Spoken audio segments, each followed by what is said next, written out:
அனைவருக்கும் வணக்கம். இன்னொரு இனிய காலை பொழுது, இலக்கியமான காலை பொழுது. இன்னைக்கு நாம ஒரு தேவசேனாதிபதி இலக்கிய போட்டியில் முதல் பரிசு பெற்ற ஒரு நாவலை பத்தி இன்னைக்கு பேச போறோம். வெந்து தணியாத வெண் பாஸ்பரஸ். ஜெயாநவி அவங்க எழுதின அந்த நாவல். ஜெயாநவி அவங்களே எனக்கு கிட்டத்தட்ட 2022 இருந்து தெரியும். அப்போ அந்த வாசிப்பை நேசிப்போம் குழு ஆண்டு விழாக்கு அவங்க வந்திருந்தாங்க. அப்பதான் முதல்ல சந்திச்சேன். நிறைய எழுதிட்டு இருந்தாங்க அப்போ விமர்சனங்கள், அறிமுக விமர்சனங்கள் எழுதி எழுதி ஒரு கவிதை தொகுப்பு எழுதுற அளவுக்கு வந்தாங்க. அப்புறம் ஒரு சிறுகதை தொகுப்பு போட்டாங்க. இப்போ ஒரு 40-50 பேர் இருந்த ஒரு நாவல் போட்டியில் கலந்து கொண்டு முதல் பரிசு வாங்கியிருக்காங்க. இந்த நாவலை பற்றி பேசக்கூடிய அந்த நம்ம கிட்ட பேச வந்திருக்கிற ராஜகுமார் சிவன் தென்காசி மாவட்டத்துல குற்றாலம் அருகில பல்லம் அப்படிங்கிற கிராமத்துல பிறந்தவர். பள்ளி படிப்பை இளஞ்சியிலும் கல்லூரி படிப்பை ராஜபாளையத்திலும் முடித்தவர். மெக்கானிக்கல் இன்ஜினியரிங் படிச்சிருக்காரு. சென்னை துறைமுகத்தில் ஒரு தனியார் எண்ணெய் சேமிப்பு கிடங்குல ஒரு 25 வருஷமா ஒரு மேலாளராக பணிபுரிந்து வருகிறார். பொம்மை காகிதம் அப்படிங்கிற ஒரு கவிதை தொகுப்பை வெளியிட்டு இருக்காரு. கவியரங்கங்கள் அது போல உரையாடல் நிகழ்ச்சிகள்ல நிறைய கலந்து கொண்ட அனுபவம் இருக்கிறது. இந்த நாவலை பத்தி இன்னைக்கு அவர் பேச வந்த ராஜகுமார் சிவனை வருக வருக என்று வரவேற்கிறேன். நல்லதா பேசுறதுனா பேசலாம், அல்லது ராஜகுமார் பேச ஆரம்பிக்கலாம்.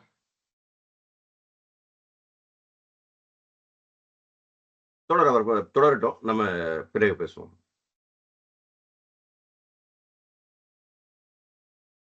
வாங்க ராஜகுமார்.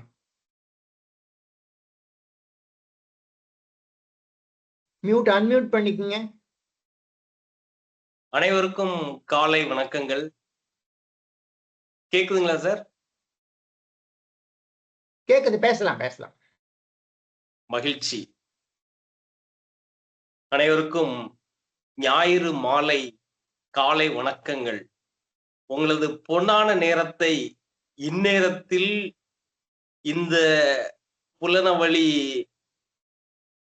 கூட்டத்தில் உங்களை வாழ்த்திப்படுத்திக் கொண்டிருப்பதில் எனக்கு மிக்க மகிழ்ச்சி.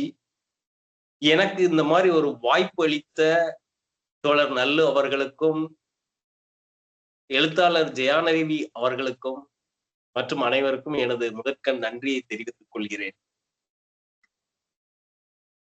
புதின போட்டியான ராமசுப்பையா நினைவு போட்டியில கவிஞர் எழுத்தாளர் ஜெயாநவி அவர்கள் வெந்து தணியாத வெண் பாஸ்பரஸ் இந்த தலைப்புல ஒரு புதினத்தை எழுதி முதல் பரிசு பெற்றிருக்காங்க. அவர்களுக்கு என்னோட வாழ்த்துக்களோடு கூடிய வணக்கங்களை தெரிவித்துக் கொள்கிறேன். ஓகே, இந்த தலைப்பு கொஞ்சம் வித்தியாசமா இருக்கும். வெந்து தணியாத வெண் பாஸ்பரஸ். முதல்ல வெண் பாஸ்பரஸ்னா என்ன? இது ஒரு வெடிபொருள், வெடிமருந்து தயாரிக்கக்கூடிய ஒரு மூலப்பொருள். இத தண்ணீருக்கு அடியில தான் சேமிச்சே வைக்கணும். அவ்வளவு ஒரு பயங்கரமான ஒரு கரிமருந்துன்னு சொல்லுவாங்க ஊர்ல. வெடிமருந்துன்னு சொல்றதை விட இது கரிமருந்து அப்படின்னு சொல்லுவாங்க. சரி, இந்த வெண் பாஸ்பரஸ்க்கும் இந்த கதைக்கும் இவங்க எப்படி கனெக்ட் பண்ணிருக்காங்க அப்படின்னா, வெண் பாஸ்பரஸை நீங்க தண்ணீருக்கு அடியில சேமிச்சு வச்சா இந்த கதையில நாய் வர்ற முத்துமாரிய கண்ணீரை சேமித்து வச்சிருக்காங்க. இந்த மொத்த கதையிலையும் முத்துமாரி அவங்களோட கண்ணீர் தான் இதுல நிறைய இருக்கும். அதனாலதான் என்னமோ இந்த வெண் பாஸ்பரஸோட நிறத்தை பாத்தீங்கன்னா கருப்பு வெள்ளையாதான் இருக்கும். ஒரு குறிப்பிட்ட அந்த மருந்து கருப்பாவும், ஒரு வெடிபொருள் தயாரிக்க மருந்து வெள்ளையாவும் இருக்கும். அதனால பாத்தீங்கன்னா அட்டப்படத்தையே கருப்பு வெள்ளையாதான் போட்டு அதுக்கு இடையில 4 விரல் தத்தளிக்கிற மாதிரி போட்டிருப்பாங்க. அந்த டிசைன் பண்ணவருக்கு என்னோட பாராட்டுக்கள்.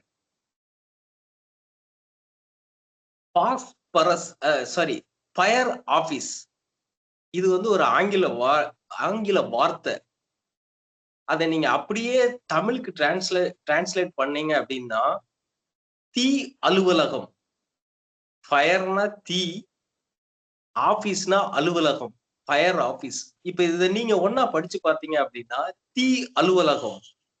நீங்க வந்து விருதுநகர் மாவட்டத்துல நிறைய இடத்துல போய் பாத்தீங்கன்னா உண்மையிலே அந்த அலுவலகம் வந்து தீ மாதிரிதான் இருக்கும். அங்க இருக்க வெப்பநிலை, அங்க இருக்க ஆட்கள், அங்க இருக்க ஒவ்வொரு விதத்தையும் பாத்தீங்கன்னா அது வந்து ஃபயர், தீயாதான் இருக்கும். சரி, இந்த புதினத்தை நான் வந்து 3 நாளைக்கு முன்னாடிதான் படிக்கவே ஆரம்பிச்சேன். எப்படின்னா, ஒரு கல்யாண வீட்டுல திடீர்னு மாப்பிள்ளை காணாம போயிட்டான் அப்படின்னா, கூட்டத்துல யாரு திருன்னு முழிச்சுட்டு இருப்பாங்களோ பார்த்து, அந்த பையன் உறவுக்கார பையனா இருந்தா உடனே பிடிச்சாந்து மணமேடையில வச்சு அவனை தாலியை கட்ட சொல்லிடுவாங்க. ஒரு ஒரு ஒரு திருமணம் வந்து ரொம்ப சுலுவா முடிஞ்சு போகும், ரொம்ப ஈஸியா முடிஞ்சு போகும். அந்த மாதிரி இன்று காலை நான் வந்து ஒரு புது மணமகனா ஆனதுக்கு வந்து உண்மையிலே எனக்கு ரொம்ப சந்தோஷம். நான் இதுவரை இந்த மாதிரி எந்த ஒரு நிகழ்வுலையும் நான் கலந்து கொண்டது கிடையாது. நான் வந்து ஒரு புதினத்தை பத்தி பேசக்கூடிய முதல் நிகழ்ச்சியா இது அமைஞ்சதுக்கு உண்மையிலேயே ரொம்ப சந்தோஷம். சரி, இப்ப கதைக்குள்ள வருவோம். ஏன்னா நிறைய பேர் இன்னைக்கு காலையில என்னென்ன வேலைகள் செய்யறதுக்கு, என்னென்ன பிளான் பண்றதுக்கு இருக்காங்களோ, நான் அதனால நேர கதைக்குள்ள வந்தேன். 15 அத்தியாயத்துல எழுதியிருக்காங்க. ஒவ்வொரு அத்தியாயத்தையும் இதை நீங்க பிரிச்சு நான் படிச்சு பார்த்து, நான் அதுல வந்து என்ன சொல்லணும், என்ன கருத்தை அதுல அவங்க தெரிவிச்சிருக்காங்க அப்படிங்கிறத வந்து நான் இதுல எடுத்துட்டு வந்திருக்கேன். இதுக்கு அணிந்துரை இதுவும் சிவகாசிக்காரங்களே எழுதியிருக்காங்க. எழுத்தாளரோட ஊரும் சிவகாசி. அந்த ஊர் சார்ந்தவர்கள், அல்ல அந்த மாவட்டங்கள் சார்ந்தவங்க, கரிசல்ல பிறந்து வளர்ந்தவங்களுக்கு மட்டுமே அந்த கஷ்டம் தெரியும் அப்படிங்கிறதுனால அந்த ஊரை சார்ந்த திலகபாமா அவர்கள் அணிந்துரை எழுதியிருக்கிறாங்க. அதுல அவங்க குறிப்பிட்ட ஒரு வரியை நான் இங்க சொல்ல விரும்புறேன். நாடே தீபாவளி பட்டாசு வெடித்து மகிழும் நேரத்தில், நீங்க தீபாவளிக்கு பாத்தீங்க அப்படின்னா உலகம் ஃபுல்லா இருக்கிற தமிழர்களோ இல்ல மத்த மதத்தினையோ எல்லாருமே கொண்டாடுவாங்க. நாடே தீபாவளி பட்டாசு வெடித்து மகிழும் நேரத்தில் தயாரித்த உழைப்பாளர்களின் மகிழ்ச்சி எப்படி என்பதே இந்த நாவல். இதுல நீங்க இந்த நாவலோட வலி, இந்த நாவலோட ஆழம் என்ன அப்படிங்கிறது நீங்க தெரிஞ்சுக்கலாம். எல்லாரும் ஊர்ல பட்டாசு வெடிச்சு கொண்டாடிட்டு இருப்பாங்க. ஆனா அந்த பட்டாசை தயாரித்த அடிப்படை ஊழியர்கள் எப்படி இந்த மகிழ்ச்சியை கொண்டாடுவாங்க அப்படிங்கறது அங்க இருந்து பாக்குறவங்களுக்கு தான் தெரியும், பார்த்தவங்களுக்கு தான் தெரியும் அவங்களோட மகிழ்ச்சி எப்படி இருந்திருக்கும் அப்படின்னு. அடுத்து ஒண்ணு குறிப்பிட்டிருக்காங்க, அது ஒரு விவசாய மண். கரிசல் மண் அப்படிங்கிறது ஒரு அபூர்வமான மண். அதுல குறிப்பிட்ட விளைபொருட்கள் மட்டும்தான் விளையும். அதுல போய் நெல் பயிரிடுறதுங்கிறது ரொம்ப கஷ்டம். அப்படிப்பட்ட ஒரு விவசாய மண்ணை வெடிமருந்து மண்ணாக மாத்திட்டு போயிட்டாங்க. வேற வழி கிடையாது. அங்க இருக்க மக்களோட வாழ்வாதாரம் என்ன அப்படிங்கிறது அவங்களுக்கு மட்டும்தான் தெரியும். சிவகாசியில இன்னைக்கு எடுத்துக்கிட்டீங்கன்னா வெடிபொருள், அச்சு ஆபீஸ், அதாவது இந்த பிரிண்டிங் பிரஸ், இந்த மாதிரி மட்டுமே அங்க இன்னைக்கும் அவங்களோட வாழ்வாதாரமா இருக்கு. சரி, அவங்க அடுத்து ஒண்ணு சொல்லியிருக்காங்க, பரிசோதனை எளியாக்காமல் அவங்களை இயல்பா வாழ விடுங்க. அவங்களை தினமும் அந்த அந்த வெடிப்பொருட்கள் தயாரிக்கிற ஆலைகள் வந்து அவங்கள வந்து பரிசோதனை எலி மாதிரிதான் இன்றும் நடத்திட்டு இருக்காங்க. இப்ப சமயத்துல கூட 2 மாசத்துல கூட வெடி விபத்து நடந்துட்டு தான் இருந்துச்சு. இன்னுரையில எழுத்தாளர் சொல்லியிருக்காங்க, மனித ஓலங்களே மத்தாப்புகளாக சிதறுகிறது. ஒரு வெடி விபத்து நடந்துருச்சு, அந்த பட்டாசு ஆலையில ஒரு வெடி விபத்து நடந்துருச்சு அப்படின்னா அங்க வந்து மனித ஓலங்கள் மத்தாப்புகள் மாதிரிதான் புரிஞ்சுக்கிட்டு இருக்கோம். அதான் அவங்க வந்து கவிஞர் அப்படிங்கிறதுனால அதுக்கு வந்து ஒரு மேல்கோள் காட்டி சொல்லியிருக்காங்க. வாழ்த்துக்கள். அடுத்த அத்தியாயம் 1. இதுல நிறைய அவங்க என்ன பண்ணியிருக்காங்கன்னா, அவங்களோட வட்டார வழக்கு, அந்த வட்டார மொழி சொல், அவங்க அங்க பிறந்து வளர்ந்ததுனால இந்த வட்டாரத்துல என்னென்ன அவங்க பேசுவாங்க அதை அப்படியே எழுதியிருக்காங்க. எதையும் இப்ப சென்னையில இருக்கவங்களுக்கும் சிவகாசியில இருக்கிறவங்களுக்கும் அந்த வித்தியாசம் தெரியுமா தெரியலையான்னு தெரியாது. ஆனா இப்ப நீங்க இங்க இருக்க கவர்மெண்ட் ஹாஸ்பிட்டல் வந்து ஜிஹெச் கொண்டு போயிருக்காங்க அப்படின்னு சொல்லுவாங்க. அந்த ஊர்ல, அதாவது விருதுநகர் மாவட்டத்துல தென் மாவட்டங்கள்ல பேசுறவருக்கு தர்மாஸ்பத்திரி, கொராவி, இப்படி அங்க உள்ள ஒவ்வொரு வார்த்தைகளையும் இதுல பயன்படுத்தியிருக்காங்க. இந்த கதை வந்து ஒரு சாதாரண குடும்பம் சிவகாசி பக்கத்துல இருக்கிற ஒரு கிராமத்துல இருக்கிறாங்க. அங்க இருக்க வறுமையின் சூழ்நிலை காரணமாக அவங்க வந்து கொஞ்சம் பெரிய நகரம், கொஞ்சம் கொஞ்சம் அந்த நகரத்துமான சிவகாசிக்கு வர்றாங்க. அந்த சிவகாசியில வந்து அவங்க ஒரு தீப்பெட்டி ஒரு ஃபயர் ஆபீஸ்ல வேலைக்கு சேர்ந்து அந்த குடும்பத்தை எப்படி நகர்த்துதாங்க அப்படிங்கிறத வந்து ஆழ்ந்து உணர்ந்து எழுதியிருக்காங்க. அந்த கஷ்டம் என்ன, ஏதோ அவங்க அந்த சூழ்நிலையில இருந்த மாதிரி அவங்க எழுதியிருக்கிறது வந்து பாராட்டக்கூடிய விஷயம். ஏன் அப்படின்னா, நானும் வந்து இந்த இந்த மாதிரி ஒரு குடும்ப சூழ்நிலை உள்ளத நான் வந்து ராஜபாளையத்துல, அதுவும் விருதுநகர் மாவட்டம், என் கூட படித்த ஒரு நண்பனின் வீட்டுக்கு நான் வந்து சிவகாசி பக்கத்துல அது ஒரு ஊர் விளாம்பட்டி அப்படின்னு அந்த ஊருக்கு நான் போயிருக்கேன். அங்க இருக்க மக்களோட வாழ்வியல நான் வந்து அப்பவே பார்த்திருக்கேன். அந்த நண்பனோட அம்மா வந்து பட்டாசு ஆபீஸ்ல வேலை பார்க்குறாங்க. நானும் அந்த பையனும் அவங்க அம்மாவே சந்திக்கையில அவங்க அம்மா கைய பார்த்தப்போ அந்த அந்த கரி மருந்து, அந்த பட்டாசோட எஃபெக்ட் அதுல தெரிஞ்சுது. அப்ப அந்த பையன்ட்ட கேட்டேன், "இந்த கை ஏன் அம்மாவுக்கு இப்படி இருக்கு?" அப்படின்னா, இந்த மாதிரி அது லைட்டா தீ பிடிச்சிருச்சு. அதனால சுருக்கமா இருக்கு. அந்த அந்த கை அந்த வேலை செஞ்ச கையோட தான் அவங்க வந்து சோப்பு போட்டு வாஷ் பண்ணிட்டு அவங்க மதிய உணவெல்லாம் சாப்பிடுறாங்க. யாரும் வந்து ஸ்பூன் வச்செல்லாம் அங்க வந்து சாப்பிட்டு இல்ல. அத பார்க்கையிலேயே நம்ம கொஞ்சம் வேதனையாவும் இருக்கும். மனசு வேதனையா இருக்கும், கஷ்டமா இருக்கும். அந்த மாதிரி ஒரு சூழ்நிலையில வந்தாங்க. அதுக்கு அடுத்து அவங்க யூஸ் பண்ண அந்த அத்தியாயம் 1ல யூஸ் பண்ணியிருக்க வார்த்தைகள்லாம் பார்த்தீங்கன்னா, நொய்யின்னுட்டு இருக்காத. இது வந்து சர்வசாதாரண தென் மாவட்டங்கள்ல அதிகமாக பயன்படுத்துற ஒரு ஒரு வார்த்தை. பஸ்ல போகையில கேட்கலாம். இல்ல நம்ம வந்து உறவினர் வீட்டுக்கு போகலாம். கேட்கலாம் அந்த மாதிரி. அப்புறம் வந்து ஒரு நிலத்தோட அளவு மத்த நம்ம பொதுவா கேட்கறது எத்தனை சென்ட், இல்ல எத்தனை சதுர அடி, எவ்வளவு ஸ்கொயர் மீட்டர் அப்படிங்கிற மாதிரி கேட்கிறப்போ அங்க அங்க உள்ள விவசாயிகள் பயன்படுத்துகிற ஒரு நில அளவீடு அவங்க சொல்லியிருக்காங்க. எத்தனை குறுக்கம். இந்த குறுக்கம் அப்படிங்கிறது வந்து கிராமத்துல இருந்தவங்களுக்கோ இல்ல தென் மாவட்டத்துல இருக்கிறவங்களுக்கோ தான் அந்த தெரியும். ஒரு குறுக்கம் அப்படிங்கிறது வந்து 90 சென்ட். அதாவது ஒரு ஏக்கருக்கு 10 சென்ட் கம்மி, அவ்வளவுதான். சரி, இந்த மாதிரி அங்க உள்ள அந்த இதை பயன்படுத்தி இருக்காங்க. அப்புறம் வந்து ஹாஸ்பிட்டல்ல அங்க போய் நீங்க இப்ப இங்கெல்லாம் வந்து நம்ம மாத்திரைகள் பேரை சொல்லி கேட்போம். ஆனா அங்க இருக்க அந்த அந்த கிராமத்து ஆட்கள் வந்து மாத்திரையோட கலரை சொல்லிதான் கேட்பாங்க.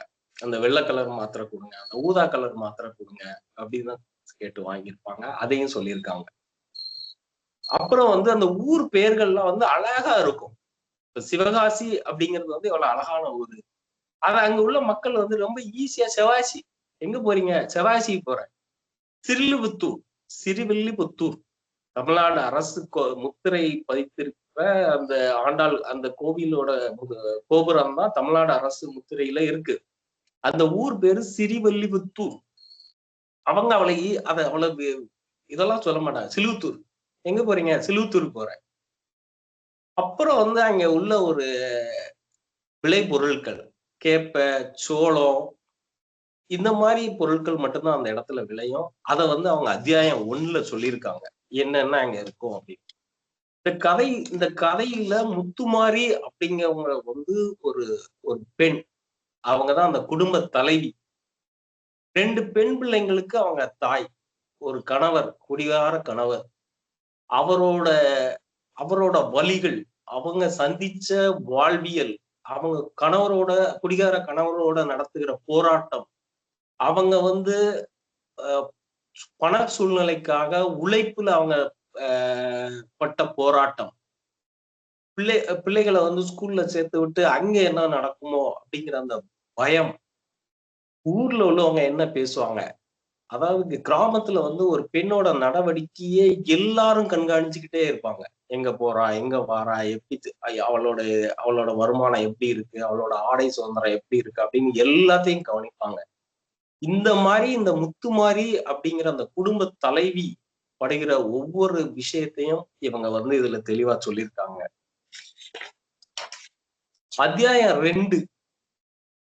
அத்தியாயம் 2ல இவங்க வந்து அந்த ஊர்ல இருந்து நகரமான சிவகாசிக்கு குடிபெயர்றாங்க. வாழ்வியலுக்காகவும் பொருளாதார சூழ்நிலை காரணமாகவும் பிள்ளைங்களோட படிப்பு காரணமாகவும் இவங்க வந்து வராங்க. 250 ரூபா தான் ரூம் வாடகை, வீடு வாடகை அங்க. இப்பவும் நீங்க பாத்தீங்கன்னா இந்த மாதிரி சிவகாசி மாதிரி ஊர்கள்ல 1000 ரூபாய் 1500 ரூபாய்க்கு நம்ம வந்து அங்க வீடு வாடகை கிடைக்கும். அதே ரூம் வந்து இங்க சென்னையில பாத்தீங்கன்னா 5000 ரூபாய் குறைஞ்சு கொடுக்க மாட்டாங்க. அப்புறம் அந்த ஃபயர் ஆபீஸோட சூழல் மேக்சிமம் பாத்தீங்கன்னா அந்த விருதுநகர் மாவட்டத்துல வேப்ப மரங்கள் நிறைய இருக்கும். அந்த ஒரு கந்தக பூமியில குளிர்ச்சிங்கிற ஒரே காரணத்துக்காக அவங்க எல்லா இடத்துலயும் வேப்ப மரங்கள் நிறைய வளர்த்து வச்சிருப்பாங்க. அதுவும் நல்லா வளரும். இந்த ஃபயர் ஆபீஸ்ல சுத்தி பாத்தீங்கன்னா ஃபயர் ஆபீஸ் பாத்தீங்கன்னா நெருக்கமா இருக்காது. இங்க ஒரு ரூம் இருக்கு அப்படின்னா அங்க இருந்து ஒரு 50 அடி தள்ளியோ இல்ல 100 அடி தள்ளியோ தான் அடுத்த ரூம் இருக்கும். இவங்க இதுல ஒரு அந்த ஃபயர் ஆபீஸ்ல நடக்கிற அந்த அந்த தொழில் அதை பத்தி சொல்லியிருக்காங்க. வளையம் குத்துதல். இத வந்து எழுத்தாளர் அவங்க வந்து அவங்களோட ஏற்புரையில இதை கொஞ்சம் இங்க இருக்கவங்களுக்கு விளக்கி சொன்னாங்க அப்படின்னா அது நல்லா இருக்கும் அப்படின்னு நான் கருதுகிறேன். அத்தியாயம் 3 அவங்க வந்து அந்த ஊருக்கு வந்ததுக்கு அப்புறம் அங்க உள்ள சூழ்நிலையில என்ன, அதுக்கப்புறம் அந்த அந்த அந்த அலுவலகத்துக்கு போயிட்டு இவங்களுக்கு நடந்த விதங்கள். இப்ப அங்கெல்லாம் பாத்தீங்க அப்படின்னா, இப்ப நான் ஒர்க் பண்ற அந்த கம்பெனில எல்லாம் ஒரு தொழிலாளர்களுக்கு வந்து பிஎஃப், இஎஸ்ஐ, போனஸ் இதெல்லாம் உண்டு. ஆனா நீங்க சிவகாசி அந்த ஏரியாக்கள்லயோ இல்ல விருதுநகர் மாவட்டத்துல இருக்க தொழிலாளர்களுக்கோ அதெல்லாம் வந்து அங்க இருக்க உரிமையாளர்கள் வந்து கொடுக்க மாட்டாங்க. ஏன் அப்படின்னா உரிமையாளரே அதை வந்து லீஸ்க்கு எடுத்துதான் நடத்துவார். உரிமையாளர் வேற ஒருத்தரா இருப்பாரு. ஆனா அதுல இருந்து ஒரு சப்கான்ட்ராக்ட் கொடுத்திருப்பாங்க. அவர் வந்து அந்த மாதிரி இந்த இதெல்லாம் கொடுத்து அங்க இருக்க தொழிலாளர்களை வச்சிருக்க மாட்டாங்க. அதுலயும் ஒண்ணு சொல்லியிருக்காரு, சட்டிக்கூடு. எனக்கே இது புரியல. என்னடா இது என்னெல்லாமோ எழுதியிருக்காங்க. சட்டிக்கூடுனா என்ன அப்படின்னு அவங்க இதுக்கு விளக்கம் கொடுப்பாங்க. தயவுசெய்து எழுத்தாளர் இதை வந்து நீங்க பிரிச்சு வச்சுக்கிட்டு நீங்க உங்களோட ஏற்புரை வரையில அந்த சட்டிக்கூடு அப்படிங்கிறது வந்து என்ன அப்படிங்கிறது சொல்லுங்க. அதுல வந்து ஒரு சொலவடைன்னு சொல்லுவாங்க. ஊர்ல வந்து ஒரு அது ஒரு யாரையாவது திட்டுற போவோ அத மாதிரி மெளா முழுங்கி. மெளா முழுங்கி அப்படின்னா இங்க இருக்க மீட்டிங்ல இருக்கவங்களுக்கு எத்தனை பேருக்கு இது தெரியல. மிளா அப்படிங்கிறது வந்து ஒரு மான் குடும்பத்தை சேர்ந்த ஒரு மிருகம். அது பொதுவா வந்து மேற்கு தொடர்ச்சி மலைகள்ல அதிகமா காணப்படும். அதை வந்து முந்தியெல்லாம் வந்து வேட்டையாடி சாப்பிட்டுட்டு இருந்தாங்க. அது வந்து நல்லா இருக்கும் அப்படின்னு நான் கேள்விப்பட்டிருக்கேன். அதை இவங்க சொல்லியிருக்காங்க. ஒரு மெளாவை அப்படியே முழுங்கிடுவான் அப்படின்னா ஒரு பொய்ய வந்து அவன் எப்படி சொல்றான் அப்படிங்கிறதுக்கு ஒரு உவமை சொல்லியிருக்காங்க. இன்னொரு உவமை கொக்கு நோய் போல. அந்த கோழிக்கு அந்த நோய் ஒரு நோய் வந்த கோழி வந்து அப்படி குனிஞ்சு நிற்கும். அதுக்கு வந்து கொக்கு நோய். அந்த குடிகார கணவன் வந்து எப்படி நின்னான் அப்படிங்கிறத இவங்க அதுல சொல்லியிருக்காங்க அத்தியாயம் 3ல. அத்தியாயம் 4 இந்த கிராமத்துல இருந்து நகரத்துக்கு வந்துட்டாங்க. பிள்ளைங்களை வந்து ஸ்கூல்ல சேர்த்துட்டாங்க. 6 படிக்கிற தமிழ் செல்வி அப்படிங்கிற வந்து தன்னோட இளைய மகள் வந்து 6ஆம் வகுப்பு படிக்கிறாங்க. அங்கதான் அவங்களுக்கு வந்து அவங்களோட கஷ்டம் இன்னும் கொஞ்சம் ஸ்டார்ட் ஆகுது. ஒரு 2 பெண் குழந்தைகளுக்கு என்ன தொல்லைகள் வருது, பாலியல் சீண்டலை சொல்லியிருக்காங்க இந்த அத்தியாயம் 4ல. ஒரு பக்கம் கிராமத்துல இருந்து இங்க வந்தாச்சு, அங்கேயே கஷ்டம். நகரத்துல வந்து அதுக்கடுத்து அவங்களுக்கு வந்து தொல்லைகள் எப்படி ஏற்படுது அப்படின்னா, பிள்ளைகள் போன இடத்துல பாடம் நடத்துற வாத்தியார்னாலே ஒரு பாலியல் சீண்டல். அந்த தலைமை ஆசிரியரும் அவங்களும் எப்படி அந்த பிள்ளைய பாலியல் சீண்டல் பண்றாங்க அப்படிங்கறது வந்து ஒரு சமூக கருத்தா இதை அவங்க சொல்ல வந்திருக்காங்க. பிள்ளைங்களை வந்து நம்ம எப்படி வளர்க்கணும், ஒரு பெண் பிள்ளையை எப்படி வளர்க்கணும், ஒரு பெண்ணா வந்து அவங்க அந்த கருத்தை சொல்ல வந்திருக்காங்க. எந்த ஆசிரியரையோ இல்ல ஒட்டுமொத்த ஆசிரியர் சமூகத்தையோ குற்றம் சொல்றதுக்காக இல்லை. ஏன்னா இவங்க என்ன இந்த மாதிரி எல்லாம் எழுதியிருக்காங்கன்னு யாரும் படிச்சுட்டு அப்படி நினைக்க வேண்டாம். பெண் குழந்தைகளை எப்படி பாதுகாப்பா நம்ம வளர்த்துக்கணும், ஏதோ ஒரு ஆசிரியர் செய்த தப்புனால இந்த இந்த சமூகம் என்ன நிலைக்கு தள்ளப்படுகிறது, ஒரு ஏழ்மை குடும்பம் என்ன நிலைக்கு தள்ளப்படுகிறது அப்படிங்கிறத அவங்க எழுதியிருக்காங்க. இதுல ஒரு உவமை சொல்லியிருக்காங்க, ஊதாங்குழல். நம்ம எல்லாம் கேஸ் ஸ்டவ் பத்த வச்சு சமையல் செஞ்சு பழக்கப்பட்ட ஆட்கள். ஆனா இந்த ஊதாங்குழல் அப்படிங்கிறது வந்து கிராமத்துல இருந்து வந்தவங்களுக்கு மட்டும்தான் தெரியும். வீட்டுக்கு வெளியில தான் அடுப்பு இருக்கும், வீட்டுக்குள்ள எல்லாம் அடுப்பு இருக்காது. அந்த வீட்டுக்கு வெளியில இருக்க அடுப்ப காலையில பத்த வைக்கிறதுக்கு ஒரு பயன்படுத்தக்கூடிய ஒரு இரும்புனாலேயோ அல்லது மூங்கில்னாலேயோ ஊதி அந்த கங்குகளை எரிய வைக்கிறதுக்கு பேர் தான் ஊதாங்குழல். ரொம்ப ஷார்ட்டா ஊர்ல என்ன சொன்னா தீமூட்டி குழல், அதை ஷார்ட்டா தீமுட்டி குழல் அப்படின்னு சொல்லுவாங்க. இந்த மாதிரி ஒரு அழிந்து கொண்டிருக்கிற ஒரு வார்த்தைகளை வந்து இவங்க வந்து ஏன்னா இப்ப ஸ்டவ்ல லைட்டர் எடுத்துட்டு வா அப்படின்னு நம்ம இங்கிலீஷ்ல பேச ஆரம்பிச்சிட்டோம். தீப்பெட்டி இருக்கான்னு கூட கேட்கறது கிடையாது, மேட்ச் பாக்ஸ் பிளீஸ் அப்படின்னு பேச ஆரம்பிச்சிட்டோம். பட் நம்மளோட வருங்கால சந்ததியர்களுக்கு இப்படி ஒரு வார்த்தைகள் இருந்துச்சு, ஊதாங்குழல் அப்படின்னு அவன் என்னன்னா தேடட்டும் அப்படிங்கிறதுக்காக ஒரு ஆவணப்படுத்தியிருக்காங்க. இது உண்மையிலே பாராட்டக்கூடிய விஷயம். நிறைய எழுத்துக்கள், நிறைய வார்த்தைகள் இவங்க வந்து ஆவணப்படுத்தினதான் நான் கருதுகிறேன், என்னோட பார்வை இது. அத்தியாயம் 5, இவங்க அந்த முத்துமாரிங்கவங்க ஒரு தீப்பெட்டி ஆபீஸ்க்கு வேலை போயிடுறாங்க. அங்க நடக்கிற இன்னல்கள், அங்க இவங்க சந்திக்கிற தொல்லைகள், சீண்டல்களை வந்து சொல்லியிருக்காங்க. பொதுவா அந்த தென் மாவட்டத்துல அந்த தீப்பெட்டி ஆபீஸ்கள்ல கூட்டமா வேலை செய்வாங்க, ஜாதி மதம் பேதம் பார்க்காம ஒன்னா உட்கார்ந்து சாப்பிடுவாங்க, சாப்பாடுகள் எல்லாம் மாத்தி சாப்பிட்டுக்கிடுவாங்க. அங்க இருக்க சூப்பர்வைசர்கள் அந்த பெண்களை எப்படி பார்ப்பாங்க, அந்த ஊர்ல நடக்கிற கதைகள்.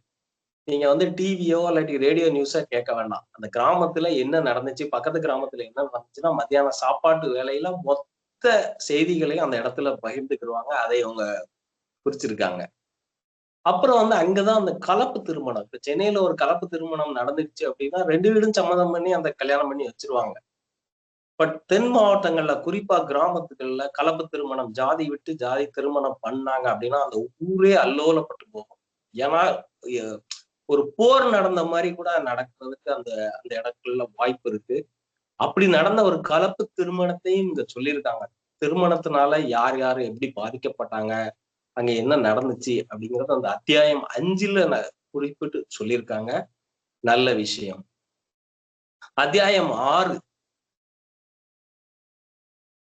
இந்த அத்தியாயம் 6ல அந்த அந்த அந்த ஃபயர் ஆபீஸ்ல வேலை பார்க்கிறவங்க எல்லாம் வந்து வருஷத்துல ஒரு நாள் எங்கேயாவது டூர் போவாங்க. அவங்களுக்கு தீபாவளி, பொங்கல் இந்த மாதிரி பண்டிகையை விட அந்த அந்த ஆபீஸ்ல, அந்த ஃபயர் ஆபீஸ்ல வேலை பார்க்கிற அன்னைக்கு அவங்க எல்லாரும் சேர்ந்து ஒட்டு மொத்தமா ஒரு டூர் போற நாளை வந்து மத்த பண்டிகைகளை விட சிறப்பா கொண்டாடுவாங்க.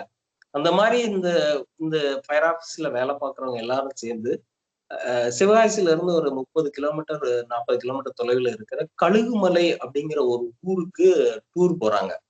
இந்த கழுகுமலையை ஏன் இவங்க தேர்ந்தெடுத்தாங்க? ஏன்னா சிவகாசியில இருந்து குற்றாலம் போகலாம், சிவகாசியில இருந்து மதுரை போகலாம், சிவகாசியில இருந்து திருச்செந்தூர் போகலாம், இந்த மாதிரி கோயில் நரங்களோ எங்கேயோ போயிருக்கலாம். பட் அது ஒரே நாள்ல போயிட்டு வரணும்னா அந்த 30 கிலோமீட்டர்ல இருக்கிற 40 கிலோமீட்டர்ல இருக்கிற கழுகுமலை ஏன் தேர்ந்தெடுத்து இவங்க சொல்லியிருக்காங்க அப்படின்னா, அது வந்து ஒரு குடைவர கோயில். அங்க எத்தனை பேருக்கு தெரியும் அப்படின்னு தெரியாது. அங்க உள்ள சிற்பங்கள் அவ்வளவு அழகா இருக்கும். இங்க இருக்க சமணர்கள் கல்வெட்டு, அந்த குகைவரை கோயில் அப்படிங்கிற அந்த அந்த கோயில் வந்து பாத்தீங்கன்னா பாறையை குடைஞ்சு அது உள்ள கோயில் கட்டியிருப்பாங்க. பார்க்க அழகா இருக்கும். அங்க இருக்க சிற்பத்தை வந்து இப்ப பாதுகாக்கணும் அப்படின்னு சொல்லிட்டு தமிழ்நாடு அரசே வந்து அதை எடுத்து நடத்துறாங்க. அத்தியாயம் 7, இவங்க இந்த இந்த ஒவ்வொரு அத்தியாயத்துக்கு முன்னாலேயும் ஒரு பாடல் எழுதியிருக்காங்க. அது ரொம்ப நம்ம கவனத்தை அதுல ஈர்க்குது. அதுல என்ன சொல்ல போறாங்க, நாலடியார்ல சொன்ன மாதிரி அவங்க 4 வரியிலேயே முதல்ல அதை சொல்லியிருக்காங்க. அதுக்கும் என்னுடைய பாராட்டுக்கள். இந்த இதுல வந்து ஆசிரியரை பற்றி சொல்ல தவிப்பு, புருஷன் வந்து இந்த டூர் போறாங்க, ஆனா அவன் எதையும் கண்டுக்கிறாம நீ ஏதோ உல்லாசமா இருக்க போற அப்படின்னு அவங்க சொல்ற இந்த புத்தல் வார்த்தைகளை இதை பத்தி சொல்லியிருக்காங்க. அத்தியாயம் 8ல அந்த தீப்பெட்டி தொழில் அந்த குழந்தை இந்த இந்த இது நடந்துகிட்டே இருக்கையில வந்து இவங்களோட அந்த குழந்தை அங்க ஒவ்வொரு இதுலயும் பாதிக்கப்படுறதையும் இவங்க சொல்லிட்டு வந்திருக்காங்க. அத்தியாயம் 8ல இவங்க எழுதின ஒரு பாடலை நான் இங்க ஒரு பாடல்னா அது அந்த அத்தியாயம் தொடங்கும் முன்ன ஒரு 4 வரி எழுதுனதை நான் இங்க சொல்லி காட்டுறேன். ஏட்டுக்கல்வி வேணாம்னு வாழ்க்கை கல்வி தேடி கிளம்புந்த அரும்பு கரிமருந்து தின்னு காலந்தள்ள பாக்குது. இதோட அர்த்தம் என்ன அப்படின்னா, இந்த முத்துமாரியோட 2வது பொண்ணு தமிழ்ச்செல்வி வந்து ஒரு பாலியல் சீண்டலுக்கு தள்ளப்பட்டு, இனிமேல் நான் பள்ளிக்கூடத்துக்கே போக மாட்டேன். ஏன்னா இப்படி நம்ம இப்ப குட் டச் பேட் டச்ன்னு சொல்லி கொடுக்குறோம். ஆனா அந்த காலத்துல அப்படிலாம் சொல்ல முடியாது. வாத்தியார் தப்பே பண்ணுனாலும் பிள்ளைங்க தான் பாதிக்கப்பட்டிருக்கு.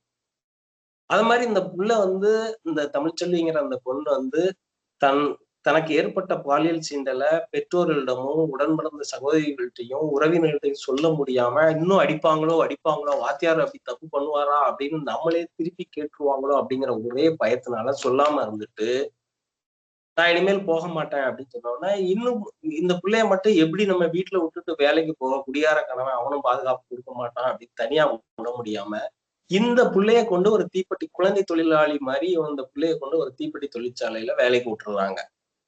அங்கேயும் இந்த அதாவது ஒரு துன்பம் வருது அப்படின்னா அது தொடர்ந்து வந்துகிட்டே இருக்கும் மாதிரி அந்த புள்ள அந்த இடத்துல வந்து எவ்வளவு கஷ்டப்படுறது அப்படிங்கிறதையும் சொல்லியிருக்காங்க. அங்க ஒரு வார்த்தை இவங்க பயன்படுத்திருக்காங்க. எனக்கு அதை படிச்சது வந்து குரோஸ் அடைப்பது. வறுமையில உள்ள ஒரு குழந்தைய கொண்டு போய் அது குரோஸ் அடிக்குது அப்படின்னு சொன்னோம்னா நான் வந்து அது குரோர் அப்படிங்கிற மாதிரிதான் பார்த்துட்டேன். பட் ஆனா அங்க அந்த குரோஸ் அடிக்குது அப்படின்னா என்ன அப்படிங்கறத வந்து நீங்க இங்க இருக்க நம்ம கூட்டத்தில் இருக்கவங்களுக்கு நீங்க எழுத்தாளர் அவங்களுக்கு வந்து விரிவா சொன்னீங்கன்னா நல்லா இருக்கும். அங்கேயும் வந்து அவங்க கை தழும்பு அந்த அந்த அந்த சிறு குழந்தைக்கு வந்து அதை வந்து சரியா பண்ண தெரியாம தீ விபத்து ஏற்பட்டு கையில காயம் அடைஞ்சிருந்தாங்க. அதுக்கடுத்து அத்தியாயம் 9ல வந்து இந்த மாமன், மச்சான், சித்தப்பா இவங்கெல்லாம் என்ன பேசுறாங்க, இவங்க அந்த கிராமத்தை விட்டு நகரத்துக்கு வந்ததுக்கு அப்புறம் இந்த பெண்ணை அந்த முத்துமாரிய வந்து ஒரு தப்பான பெண், இவனையும் சேர்த்து அவ கூட்டிட்டு போய் அவ அங்க ஜாலியா இருக்கா அப்படிங்கிற அந்த ஒரு பெரிய வலிய ஒரு பெண்ணை வந்து நீங்க தாக்கணும் அப்படின்னா அவனோட நடத்தைய வந்து தவறா சொன்னாதான் அவன் வந்து அடங்குவா அப்படிங்கிற மாதிரி இவங்க இதுல சொல்லி அந்த பெண்ணோட வலிய இதுல ரொம்ப சொல்லியிருக்காங்க.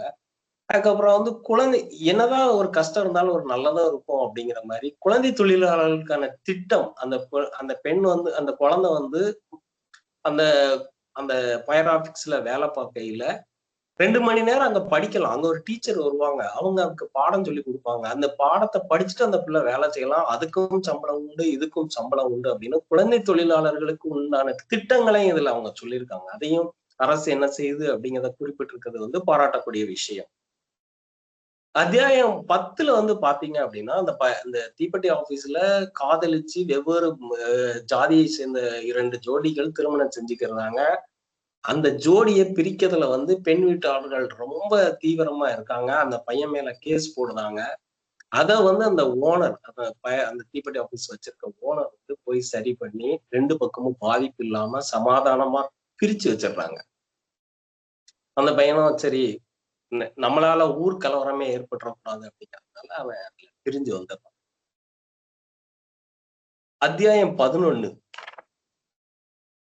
அந்த ஊர் திருவிழா. சிவகாசி பக்கத்துல அம்மன் கோவில்கள் நிறைய இருக்கும். இருக்கன்குடி மாரியம்மன் கோயில், விருதுநகர்ல அம்மன் கோவில். இந்த கோவில் திருவிழா எல்லாம் பாத்தீங்கன்னா ஜாதி சமயம் அரசியல் எதுவுமே இல்லாம எல்லாரும் ரொம்ப சிறப்பா கொண்டாடுவாங்க. அது மாதிரி இந்த குடும்பமும் அதாவது இந்த முத்துமாரியோட குடும்பமும் தன் பிள்ளைகளை கூட்டிட்டு அந்த கோவில் திருவிழாவுக்கு போறாங்க. ஊர்ல உள்ள பெண்கள், அதாவது கிராமத்துல உள்ள பெண்களும் ஊர்ல உள்ள பெண்களும் அவங்களோட மணி பர்சு, அவங்களோட ஹேண்ட்பேக் எல்லாம் பாத்தீங்க அப்படின்னா எதுவுமே விலை கொடுத்து வாங்கினதா 80% இருக்காது. இப்ப எப்படி இருக்குன்னு தெரியல. மேக்சிமம் துணிக்கடைகள்ல, அதாவது ஜவுளி கடைகள்ல கொடுக்குற ஹேண்ட்பேக்கு, தங்க கடைகள்ல கொடுக்குற சின்ன பர்ஸ், இதுதான் அவங்களோட பண பாதுகாப்பு பைகளா இப்பவும் வச்சிருப்பாங்க.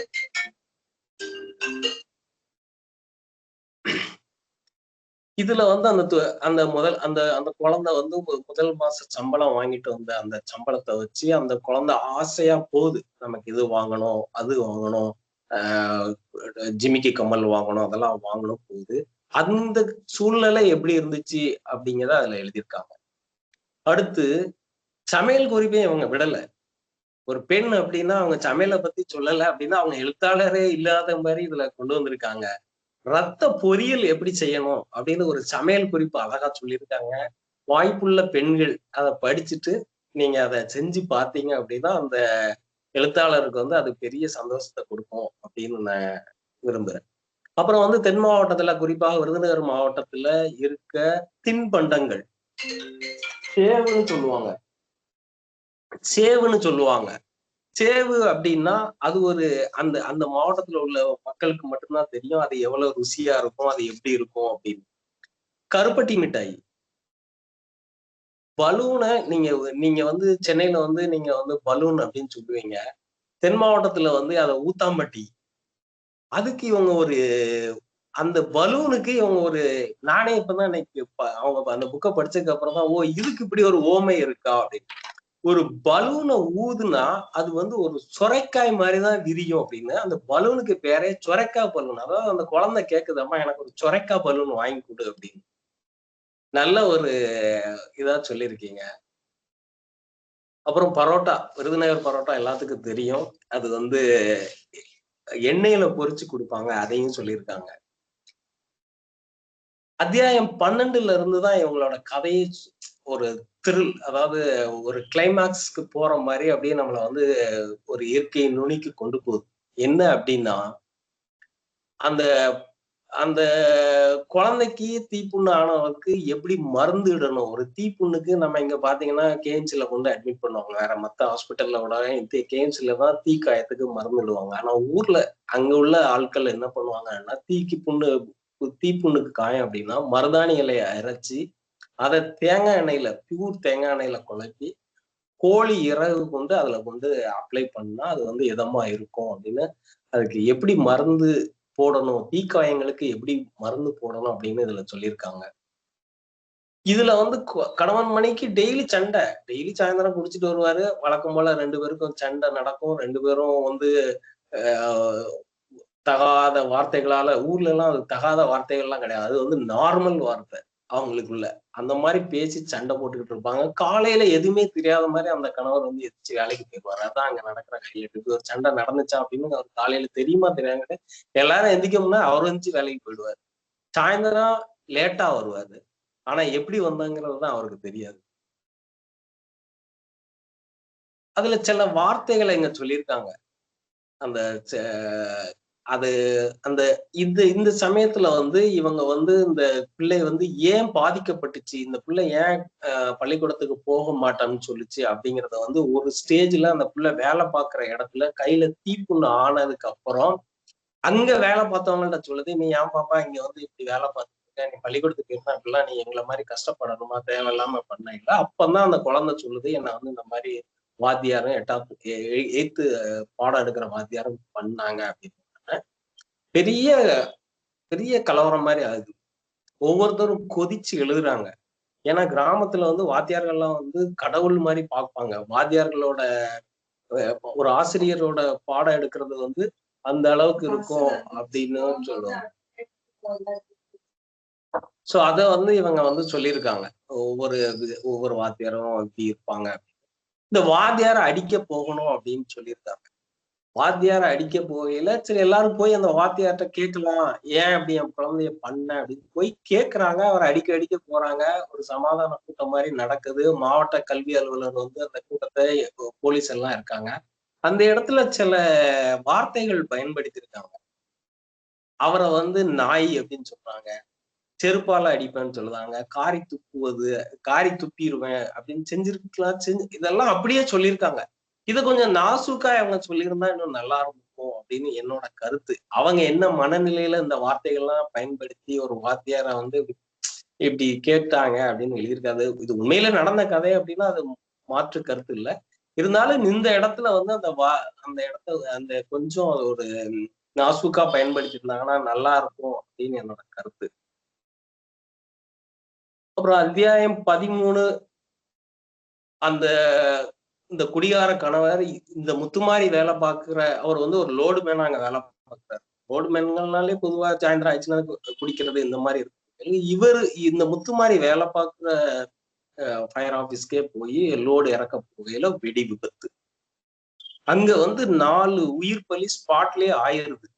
இவங்க அந்த இடத்துல இருந்து அத்தியாயம் 13ல இருந்து அத்தியாயம் 15 வரை சொல்லியிருக்கிறது பாத்தீங்க அப்படின்னா, அந்த படபடப்பா இந்த ஒரு வெடி விபத்து நடந்தா அங்க என்ன ஒரு காட்சிகள் இருக்கும், அவங்க காட்சிப்படுத்திருக்க விதம், ஆம்புலன்ஸ், போலீஸ், ஃபயர் இன்ஜின் இந்த மாதிரி எல்லாம் எப்படி ஒரு படபடப்பா இருக்கும் அப்படிங்கிறத வந்து அந்த காட்சிப்படுத்திருக்க விதம் வந்து ரொம்ப விறுவிறுப்பா பண்ணிருக்கோம். ஒரு படத்தோட கிளைமேக்ஸ் எப்படி இருக்கும், எவ்வளவு படபடப்பா நம்ம உட்கார்ந்து அதை அமைதியா பார்த்துக்கிட்டு இருப்போம் அப்படிங்கிற மாதிரி இதுல எழுதியிருக்காங்க.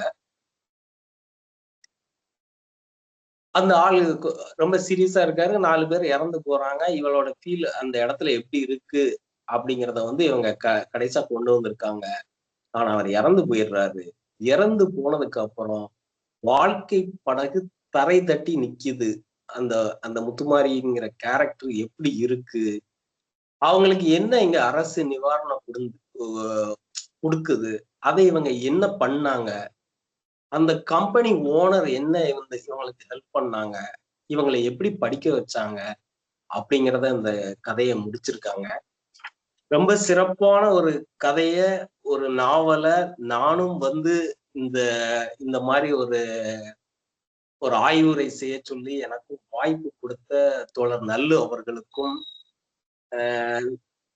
இந்த நுழைவுலம் 2.9 இணையவெளி இலக்கியத்துக்கும் எனது மகிழ்வான நன்றியை தெரிவித்துக் கொள்கிறேன். இதுக்கு மேல இந்த காலை வேளையில எல்லாரும் என்ன மனநிலையில இருப்பீங்க, ஒரு ஞாயிற்றுக்கிழமைய வந்து நம்ம எப்படி செலவிடணும் அப்படிங்கிறதுனால என்னுடைய உரையை வந்து இதோட சுருக்கமா முடித்துக் கொள்கிறேன்.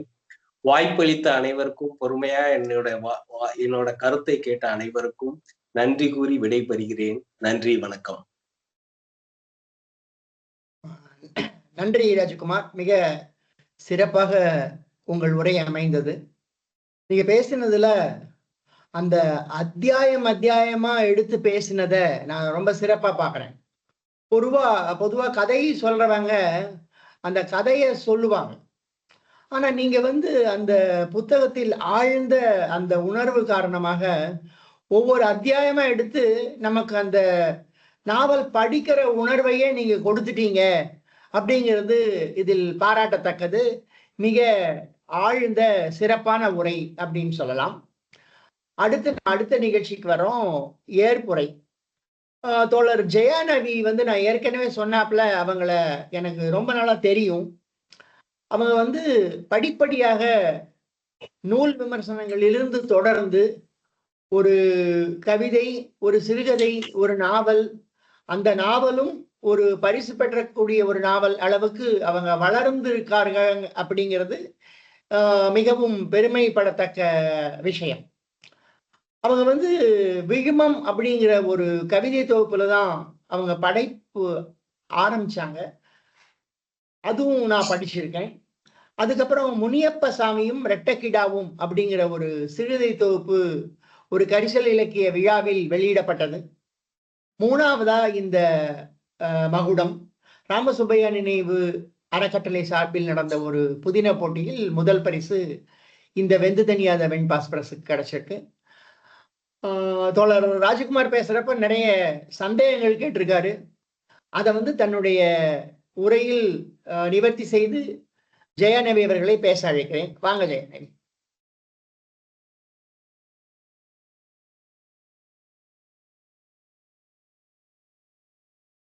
அனைவருக்கும் வணக்கம். என்னுடைய இந்த நூல் வந்து ஆய்வு அறிமுகத்துக்கு எடுத்துக்கொண்ட நுழைப்புலம் உறுப்பினர்கள், நல்லு தோழர் அனைவருக்கும் வணக்கம். இந்த நூல் வந்து என்னோட முதல் நாவல் வந்து அது ராமசுப்பையா புதின போட்டியில் முதல் பரிசு வாங்கி இருக்கிறது.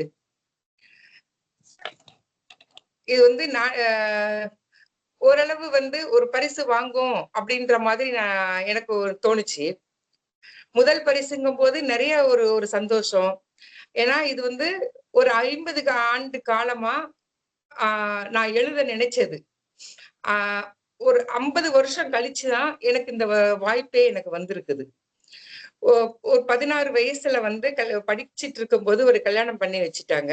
அதுக்கப்புறம் குடும்பம், சூழல் அந்த மாதிரி இதெல்லாம் வந்து என்னால ஒரு எழுத்தையோ எதுவுமே என்னால செய்ய முடியல.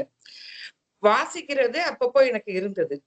ஆனா வந்து இந்த எழுதுறது அப்படின்றது ஒரு 2021, 22ல இருந்துதான் எனக்கு வந்து அறிமுகம் ஆச்சு. வாசிப்பை நேசிப்போம் அப்படின்ற குரூப்ல என் பொண்ணு தான் என்னை வந்து சேர்த்து விட்டேன். இந்த இதுல வந்து புக்கு படிச்சு ரிவ்யூ எழுதுங்கம்மா அப்படின்னு சொல்லிட்டு. ஃபர்ஸ்ட் எழுதின புக்கு ஜெயகாந்தனோட புக்கு ஒரு வீடு ஒரு விளக்கம் ஒரு மனிதன். அந்த புக்கு தான் எழுதினேன். எப்படி இது எழுதுறது அப்படின்னு சொல்லிட்டு ரொம்ப தயங்கி எழுதினேன். அப்புறம் அவங்க கொடுத்த அந்த பின்னூட்டங்கள், ஊக்கம் இதெல்லாம் வந்து அப்ப அந்த இதுலயே வந்து ஒரு 40 புக்குக்கு மேல வந்து எழுதுற ஒரு ஆர்வம் வந்துச்சு எனக்கு.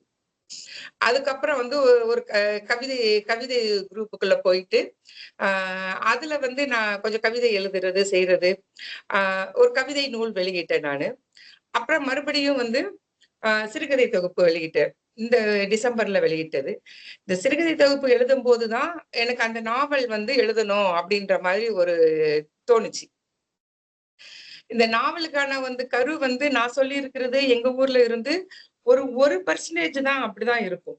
அந்த பட்டாசு ஆலை அதுக்குள்ள போனா இன்னும் நிறைய நிறைய நிறைய இருக்கு. நான் சொல்லியிருக்கிறது கொஞ்சமா தான் சொல்லியிருப்பேன். ஒரு ஒரு கிராமத்துல இருந்து வந்தவங்க வந்து ஒரு நகரத்துக்கு புலம்பெயர்ந்து வந்தவங்களோட வழிதான் அந்த நாவல் முழுக்க வந்து பயணிச்சிருக்கும். இப்போ ஒரு ஊரோ ஒரு நாடோ எதையோ வந்து நம்ம இருப்பிடத்தை விட்டு வெளியில வந்தா அதோட வழி எப்படி இருக்கும், நம்ம எப்படி இருந்தாலும் எந்த இடத்துல நம்ம பொருந்திக்கலாம் அந்த நம்ம சூழலுக்கு ஏத்த மாதிரி. ஆனா மனசு வந்து நம்ம சொந்த மண்ணைத்தான் நினைச்சிட்டு இருக்கும். அது மாதிரியான ஒரு குடும்பத்தை தான் அங்க கொண்டு வந்து அந்த ஊர் சார்ந்து நான் எழுதியிருந்தேன். இதுல நிறைய ஒரு வளையங்குத்துதல் பத்தி சொல்லியிருந்தாங்க. வளையங்குத்துதல் அப்படின்றது வந்து சீனி வெடி, சரவெடி அதெல்லாம் வந்து பார்த்திருப்பீங்க, வெடிச்சிருப்பீங்க. அதுல உள்ள அந்த சீனி வெடிங்கிறது ஒரு சின்ன டியூப் மாதிரி, சரவெடியில உள்ள ஒரு டியூப் மாதிரி இருக்கு. தனியா மருந்து அந்த திரி வச்சு மருந்து இருக்கும். சீனி வெடிதான் ஃபர்ஸ்ட் செய்வாங்க. அதுக்கப்புறம் தான் அதை ஃபுல்லா போட்டு அதை சரம் மாதிரி ஒரு பூ கட்டுற மாதிரி அதை வந்து இவ்வளவு அப்படின்னு சொல்லிட்டு கட்டுவாங்க. 100 வாலா 1000 வாலா அப்படின்னு நிறைய அது மாதிரி போய்கிட்டு இருக்கும். இப்போ வந்து ஃபயர் ஒர்க்ஸ் அப்படின்னா ஒரு வெடியை வந்து மொத்தமா ஒரே இடத்துல செய்யறது கிடையாது. ஒவ்வொரு பார்ட்டும் ஒவ்வொரு இதுவா பிரிச்சுதான் செய்வாங்க. அந்த சீனி வெடியில உள்ள டியூப் வந்து ஒரு இடத்துல செய்யப்படும். அதுக்குரிய மருந்து ஒரு இடத்துல முக்கப்படும். அதுல வந்து அந்த மேல வைக்கிற திரிய வந்து ஒருத்தவங்க வைப்பாங்க. அந்த சீனி வெடி இருக்கிறது வந்து அந்த ஒரு ரவுண்ட் ஷேப்ல வந்து அந்த இது பொருத்தி இது வச்சிருப்பாங்க. அதுக்குள்ள மருந்து இருக்கும்போது அதை ஒரு இது வச்சு குத்தி குத்தி தான் அந்த திரிய வந்து உள்ள சொருகுவாங்க. அதுதான் வளையம் குத்துறது. அதுக்கப்புறம் தான் அந்த வளையத்தை பிரிச்சு அந்த களத்து மேடுன்னு சொல்லுவாங்க. முன்னாடி நெல்லு கயிறை போடுற மாதிரி ஃபயர் ஒர்க்ஸுக்குள்ள வெடி காய போடுறதுக்கு ஒரு இது கட்டி வச்சிருப்பாங்க. அங்க வந்து காய போட்டு எடுத்து அது காஞ்சதுக்கு அப்புறம் தான் அந்த சரம் பின்றது வந்து பின்னுவாங்க. இதுதான் அந்த வளையம் குத்துறது. அதுக்கப்புறம் கேட்டா சட்டிக்கூடு. சட்டிக்கூடுனா அதுக்கு பேரு புஷ்வானம், பொறிவானம் சொல்லுவாங்க. ஃப்ளவர் பாட்டு தான் அந்த சட்டிக்கூடுன்றது அந்த கோன் சைஸ்ல இருக்கிற அந்த இது. அது ஃப்ளவர் பாட்ல இருக்க அந்த கோன் சைஸ். அந்த கோன் சைஸ் வந்து வேற ஒரு இடத்துல இருந்து செஞ்சு வரும். ஒரு பெரிய கம்பெனினா அது அவங்களுக்குள்ள அது உள்ளேயே எல்லாம் வச்சிருப்பாங்க. ஒரு சின்ன கம்பெனிங்கும் போது அந்த சட்டி கூட விலைக்கு வாங்கி அதுக்குள்ள மருந்து வச்சு அந்த திரி வச்சு இது பண்ணுவாங்க. அந்த லேபிள் ஒட்டுறது இதெல்லாம். அந்த பிரவுன் கலர் அந்த ஒரு காக்கி கலர் அட்டையை மட்டும் அந்த கோன் ஷேப்ல இது சுத்தி வர்றதுதான் அந்த சட்டிக்கூடு. அதை வந்து நிறைய பெண்கள் கூட நம்ம அந்த மிஷின் வச்சு செஞ்சு எல்லாம் எடுத்து பண்ணிடலாம். அது தனியா காய வச்சு செஞ்சு அது கொண்டு வந்து ஃபயர்ஸ் கொடுப்பாங்க. அதுக்குள்ள அந்த கீழே உள்ள அந்த மண்ணு இதெல்லாம் வச்சு உள்ள வெடி வச்சு திரி வைக்கிறது அந்த ஃப்ளவர் பாட்டு. அது குரோஸ் அடைக்கிறது கேட்டாங்க. குரோஸ் அடைக்கிறது வந்து தீப்பெட்டி ஆபீஸ்ல கட்டைகள் இருக்கும். அதுல முதல்ல அந்த குச்சி மருந்து இல்லாத குச்சியை வந்து அடுக்குவாங்க. அது கட்டை அடுக்கிறதுன்னு சொல்லுவாங்க. தீக்குச்சி மருந்து இல்லாத குச்சியா இருக்கும். அந்த மருந்து இல்லாத குச்சியை அடுக்கி அதுக்கு மேலதான் இது வந்து முன்னாடி நடந்தது. மருந்து முக்குவாங்க. அந்த மருந்து முக்கி அதை வெயில்ல காய வச்சு அந்த வெயில்ல காய வைக்கிறத வந்து அது ஒரு கட்டை இருக்கும். அந்த மருந்து குச்சிகளை உருவி தீப்பெட்டிக்குள்ள அடைச்சி போடுவாங்க. அதுக்கப்புறம் தான் வந்து அந்த சைட்ல உள்ள அந்த மருந்து நம்ம பொறுத்துற அந்த மருந்து இது பண்றது, லேபிள் ஒட்டுறது, பண்டல் போடுறது எல்லாம் வரும். ஆனா இப்ப அந்த கட்டை எடுக்கிறது அப்படின்றது சிவகாசியில முன்னாடி எல்லாம் வந்து இரவு கட்டைகளே போடுவாங்க. பகல்லையும் வந்து தீப்பெட்டி ஆபீஸ்ல வேலை பார்ப்பாங்க. நைட்ல வந்து அந்த தீப்பெட்டி ஆபீஸ் வேன் வந்து வேன் கொண்டு வந்து அந்த கட்டைங்களை வீடு வீடுக்கு போட்டுவாங்க. நான் எப்படின்னா ஸ்கூலுக்கு போயிட்டு வர்ற பிள்ளைங்களுமே நீங்க இத்தனை கட்டை வந்து அடுக்கணும் அப்படின்ற ஒரு ஒரு கண்டிஷன் இருக்கும் நம்ம ஊர்ல. இத்தனை கட்டை அடுக்கிட்டு நீங்க வீட்டு பாடம் எழுதுங்க, சாப்பிடுங்க அப்படின்னு. இது வந்து டெய்லி வழக்கமா நடக்கிறது. நைட்டு வந்து அந்த கட்டைகளும் குச்சிகளும் மருந்து இல்லாத குச்சிகளை கொடுத்துட்டு போவாங்க. காலையில அதே தீப்பெட்டி வேன் வந்து அந்த கட்டைகளை எடுத்துட்டு போயிருவாங்க. இப்ப எப்படின்னா அந்த மெழுகு குச்சிகளை அந்த மருந்தோடையே வந்து மெஷினரிஸ் வந்துடுச்சு. இப்ப அந்த கட்டைகள் எல்லாம் கிடையாது. குச்சிகளை மட்டும் அந்த மெஷினரி செய்யறத அப்படியே கொண்டு வந்து ஆபீஸ்ல வச்சுக்குவா இது பண்ணுவாங்க. அந்த குச்சிகளை எடுத்து இவங்க அந்த தீப்பெட்டி, அந்த சின்ன தீப்பெட்டி, அந்த தீப்பெட்டியில வந்து இது பண்ணி அடைச்சி இது பண்ணிடுவாங்க. நான் சொன்னது முன்னாடி உள்ளது அந்த முதல்ல இருந்து அந்த ப்ராசஸ் வர்றது. இதுதான் வந்து குரோஸ் அடிக்கிறது. இது இந்த குரோஸ் அடிக்கிறதுல என்ன ஆகும்னா அது இப்படி குச்சிகளை உருவும் போது ஒரு பழக்கமான ஒரு ஆள் அப்படின்னா அந்த குச்சிகள் கீழே விழாம அப்படியே அதை கரெக்டா இது பண்ணிடுவாங்க. தமிழ்ச்செல்வி வந்து அப்பதான் வந்து அந்த வேலைகளை வந்து பார்க்க போனவள். அப்படிங்கும்போது ஒரு முறை குச்சிகள் கீழே விழுந்துரும். குச்சிகள் வந்து 52 குச்சிகள் இருக்கணும், அதுக்கு ஒரு செக்கிங் இருக்கும், இவ்வளவு குச்சிகள் இருக்கணும் அப்படின்னு சொல்லிட்டு. அந்த குச்சிகள் வந்து அவங்க வந்து செக் பண்றவங்க லேசா இப்படி இப்படி இது பண்ணாலே அந்த குலுங்க கூடாது. இல்ல அப்படின்னா குலுங்காம இருந்தா அது கரெக்டா அந்த நம்ம சரியா அதை அடைச்சோம் அப்படின்னா அது கரெக்டா அந்த தீப்பெட்டி போய் அமுங்கும். இல்ல குச்சி குறையா இருக்குது அப்படின்றவங்க கூட கொஞ்சம் குச்சியை எடுத்து தீப்பெட்டிக்குள்ள வச்சா அந்த தீப்பெட்டி சரியா மூடாது, அது மேல தென்னிட்டு இருக்கும். அப்படி உள்ள கட்டைகளை வந்து அந்த குரோஸை வந்து அவங்க இது பண்ண மாட்டாங்க. கரெக்டா இருந்தா தான் அடுத்து அவங்க அந்த லேபிள் போடுறதுக்கு இதுக்கு சரியா இருக்கு. இல்லைன்னா அதுவே அது ஒரு 5 தீப்பிடிச்சிடும். அதனால அதுக்கு ஒரு செக்கிங்கு அதெல்லாம் நிறைய அந்த ப்ராசஸ் எல்லாம் நிறைய இருக்கு. இதுதான் வந்து குரோஸ் அடைக்கிறது. நம்ம போனஸ் பத்தி கேட்டிருந்தாங்க. கோவில் திருவிழா வந்து நம்ம தென் மாவட்டத்துல வந்து போனஸ் அப்படின்றது ஒரு 6 மாசத்துக்கு ஒரு தடவை, தீபாவளிக்கு ஒரு தடவையும், இந்த பங்குனி மாசம் நடக்கிற அந்த மாரியம்மன் கோவில் பங்குனி பொங்கல் சொல்லுவாங்க, இதுக்கு ஒரு தடவையும் போடுவாங்க. எப்படி அப்படின்னா ஒரு அச்சாபீஸ்ல வேலை பார்க்கிறவங்க அப்படின்னு சொன்னா ஒரு மாசம் வந்து ஒரு 5000 ரூபாய் வாங்குறாங்கன்னா போனஸ் வந்து அவங்களுக்கு 2 மாசம் போனஸ் எப்படி இருக்கும். இதே இது ஃபயர் ஒர்க்ஸ்ல வந்து ஆபீஸ் வேலையாட்கள்னு இருப்பாங்க, அவங்களுக்கு வந்து இதே அளவு 2 மாசம் போனஸ் அப்படின்னு சொல்லி அவங்க ஒரு 1500 ரூபாய் வாங்குனாங்கன்னா 3000 ரூபாய் போனஸ்ன்னு போடுவாங்க. சும்மா அன்னன்னைக்கு வேலை பார்த்து வார சம்பளம் வாங்குறவங்க அப்படின்னா அவங்க வந்து ஒரு பெர்சன்டேஜ் கணக்கு போட்டு அது வந்து போனஸ்ல போட்டு இது பண்ணுவாங்க. ஆக வந்து அந்த போனஸ்ங்கிறது தான் எங்க மாவட்ட மக்களுக்கு வந்து ஒரு சேமிப்பா இருக்கும். அந்த விழாக்களை கொண்டாடுறதுக்கு வந்து ரொம்ப உறுதுணையா இருக்கும். போனஸ் அப்படின்றது வந்து எங்க ஊர் சைட்ல ரொம்ப ஒரு ஃபேமஸான ஒரு இது. இந்த சைட்லாம் வந்து அப்படிலாம் இல்லை, ஒரு இருக்குது போல, வருஷத்துக்கு ஒரு தடவை இருக்கும்னு நினைக்கிறேன் நான். அங்க வந்து அது வந்து ரொம்ப இதா இருக்கும். அதுதான் வந்து அவங்களோட சேமிப்பே வந்து அதுதான், அப்படிதான் நினைப்போம் நாங்க வந்து. அப்புறம் இந்த மட்டன் செய்யறது இதெல்லாம் சொல்லியிருந்தாங்க. இங்க சைடு மீன் அது இதுன்னுலாம் இருக்காது. இருக்கும். ஆனா வந்து மட்டனுக்கு தான் வந்து அங்க வந்து ரொம்ப பெரிய முக்கியத்துவம் கொடுப்பாங்க. சிக்கன் இதனை விட மட்டனை வந்து அந்த பாட்டா எடுத்து இது பண்றது வந்து அங்க பெருசா இருக்கும். அந்த இதுல வந்து அந்த ஒவ்வொரு இதையும் வந்து நான் அதை சொல்லியிருப்பேன் நான். அந்த குடல் குழம்பு, ரத்த பொரியல், தலைக்கறி, மூளை ஃப்ரை, இந்த மாதிரிலாம் வந்து நிறைய அங்க வந்து அது வந்து நல்லா மட்டனுக்கு தான் நாங்க வந்து அது முக்கியத்துவம் கொடுப்போம். அந்த மதுரை சைடு தென் மாவட்டம் ஃபுல்லாமே பெரும்பாலும் அது இருக்கும். அது அப்புறம் அந்த வாத்தியாரை வசைப்பாட்டுதல் அப்படின்னு சொல்லியிருந்தாங்க. வாத்தியாரை வந்து எல்லா வாத்தியார்களும் அப்படிதான்னு நான் சொல்லல. ஆனா வந்து இப்ப வரைக்கும் நான் எழுதுனது ஒரு 20 வருஷத்துக்கு முன்னாடி கூட இருக்குது. ஆனா இப்ப நம்ம இந்த சூழல் வரைக்கும் அந்த மாதிரி ஒரு நியூஸை நம்ம கேள்விப்பட்டுக்கிட்டு தான் இருக்கிறோம். அந்த சிறு குழந்தைகள் பாதிக்கப்பட்டுக்கிட்டு தான் இருக்கிறாங்க. அந்த ஒரு பாதிக்கப்பட்ட குடும்பத்துல உள்ள ஆட்களுக்கு அப்ப அந்த வாத்தியார வசப்பாட தோணுமா தோறாதா அப்படின்றது நீங்களே யோசிச்சுக்கோங்க. அவங்களுக்குள்ள ஒரு உணர்வுகளைத்தான் நான் சொல்லியிருந்தேன். அது அந்த உணர்வுகள் வந்து மத்தவங்களுக்கு நான் கடத்தணும், வேற எப்படி கடத்துறது நானு? அது இது வந்து ஒரு அவங்களோட அந்த கோபத்தை காமிக்கிற அந்த இதைத்தான் நான் சொல்லியிருந்தேன். ஒவ்வொருத்தரும் அவங்களோட ஒரு பொண்ணுக்கு நடந்துச்சுன்னா என்ன மாதிரி நம்ம ரியாக்ட் பண்ணுவோம் அப்படின்றதான் நான் சொல்லியிருந்தேன் அதுல. அது வந்து சாதாரணமா ஒரு இதுதானே அது.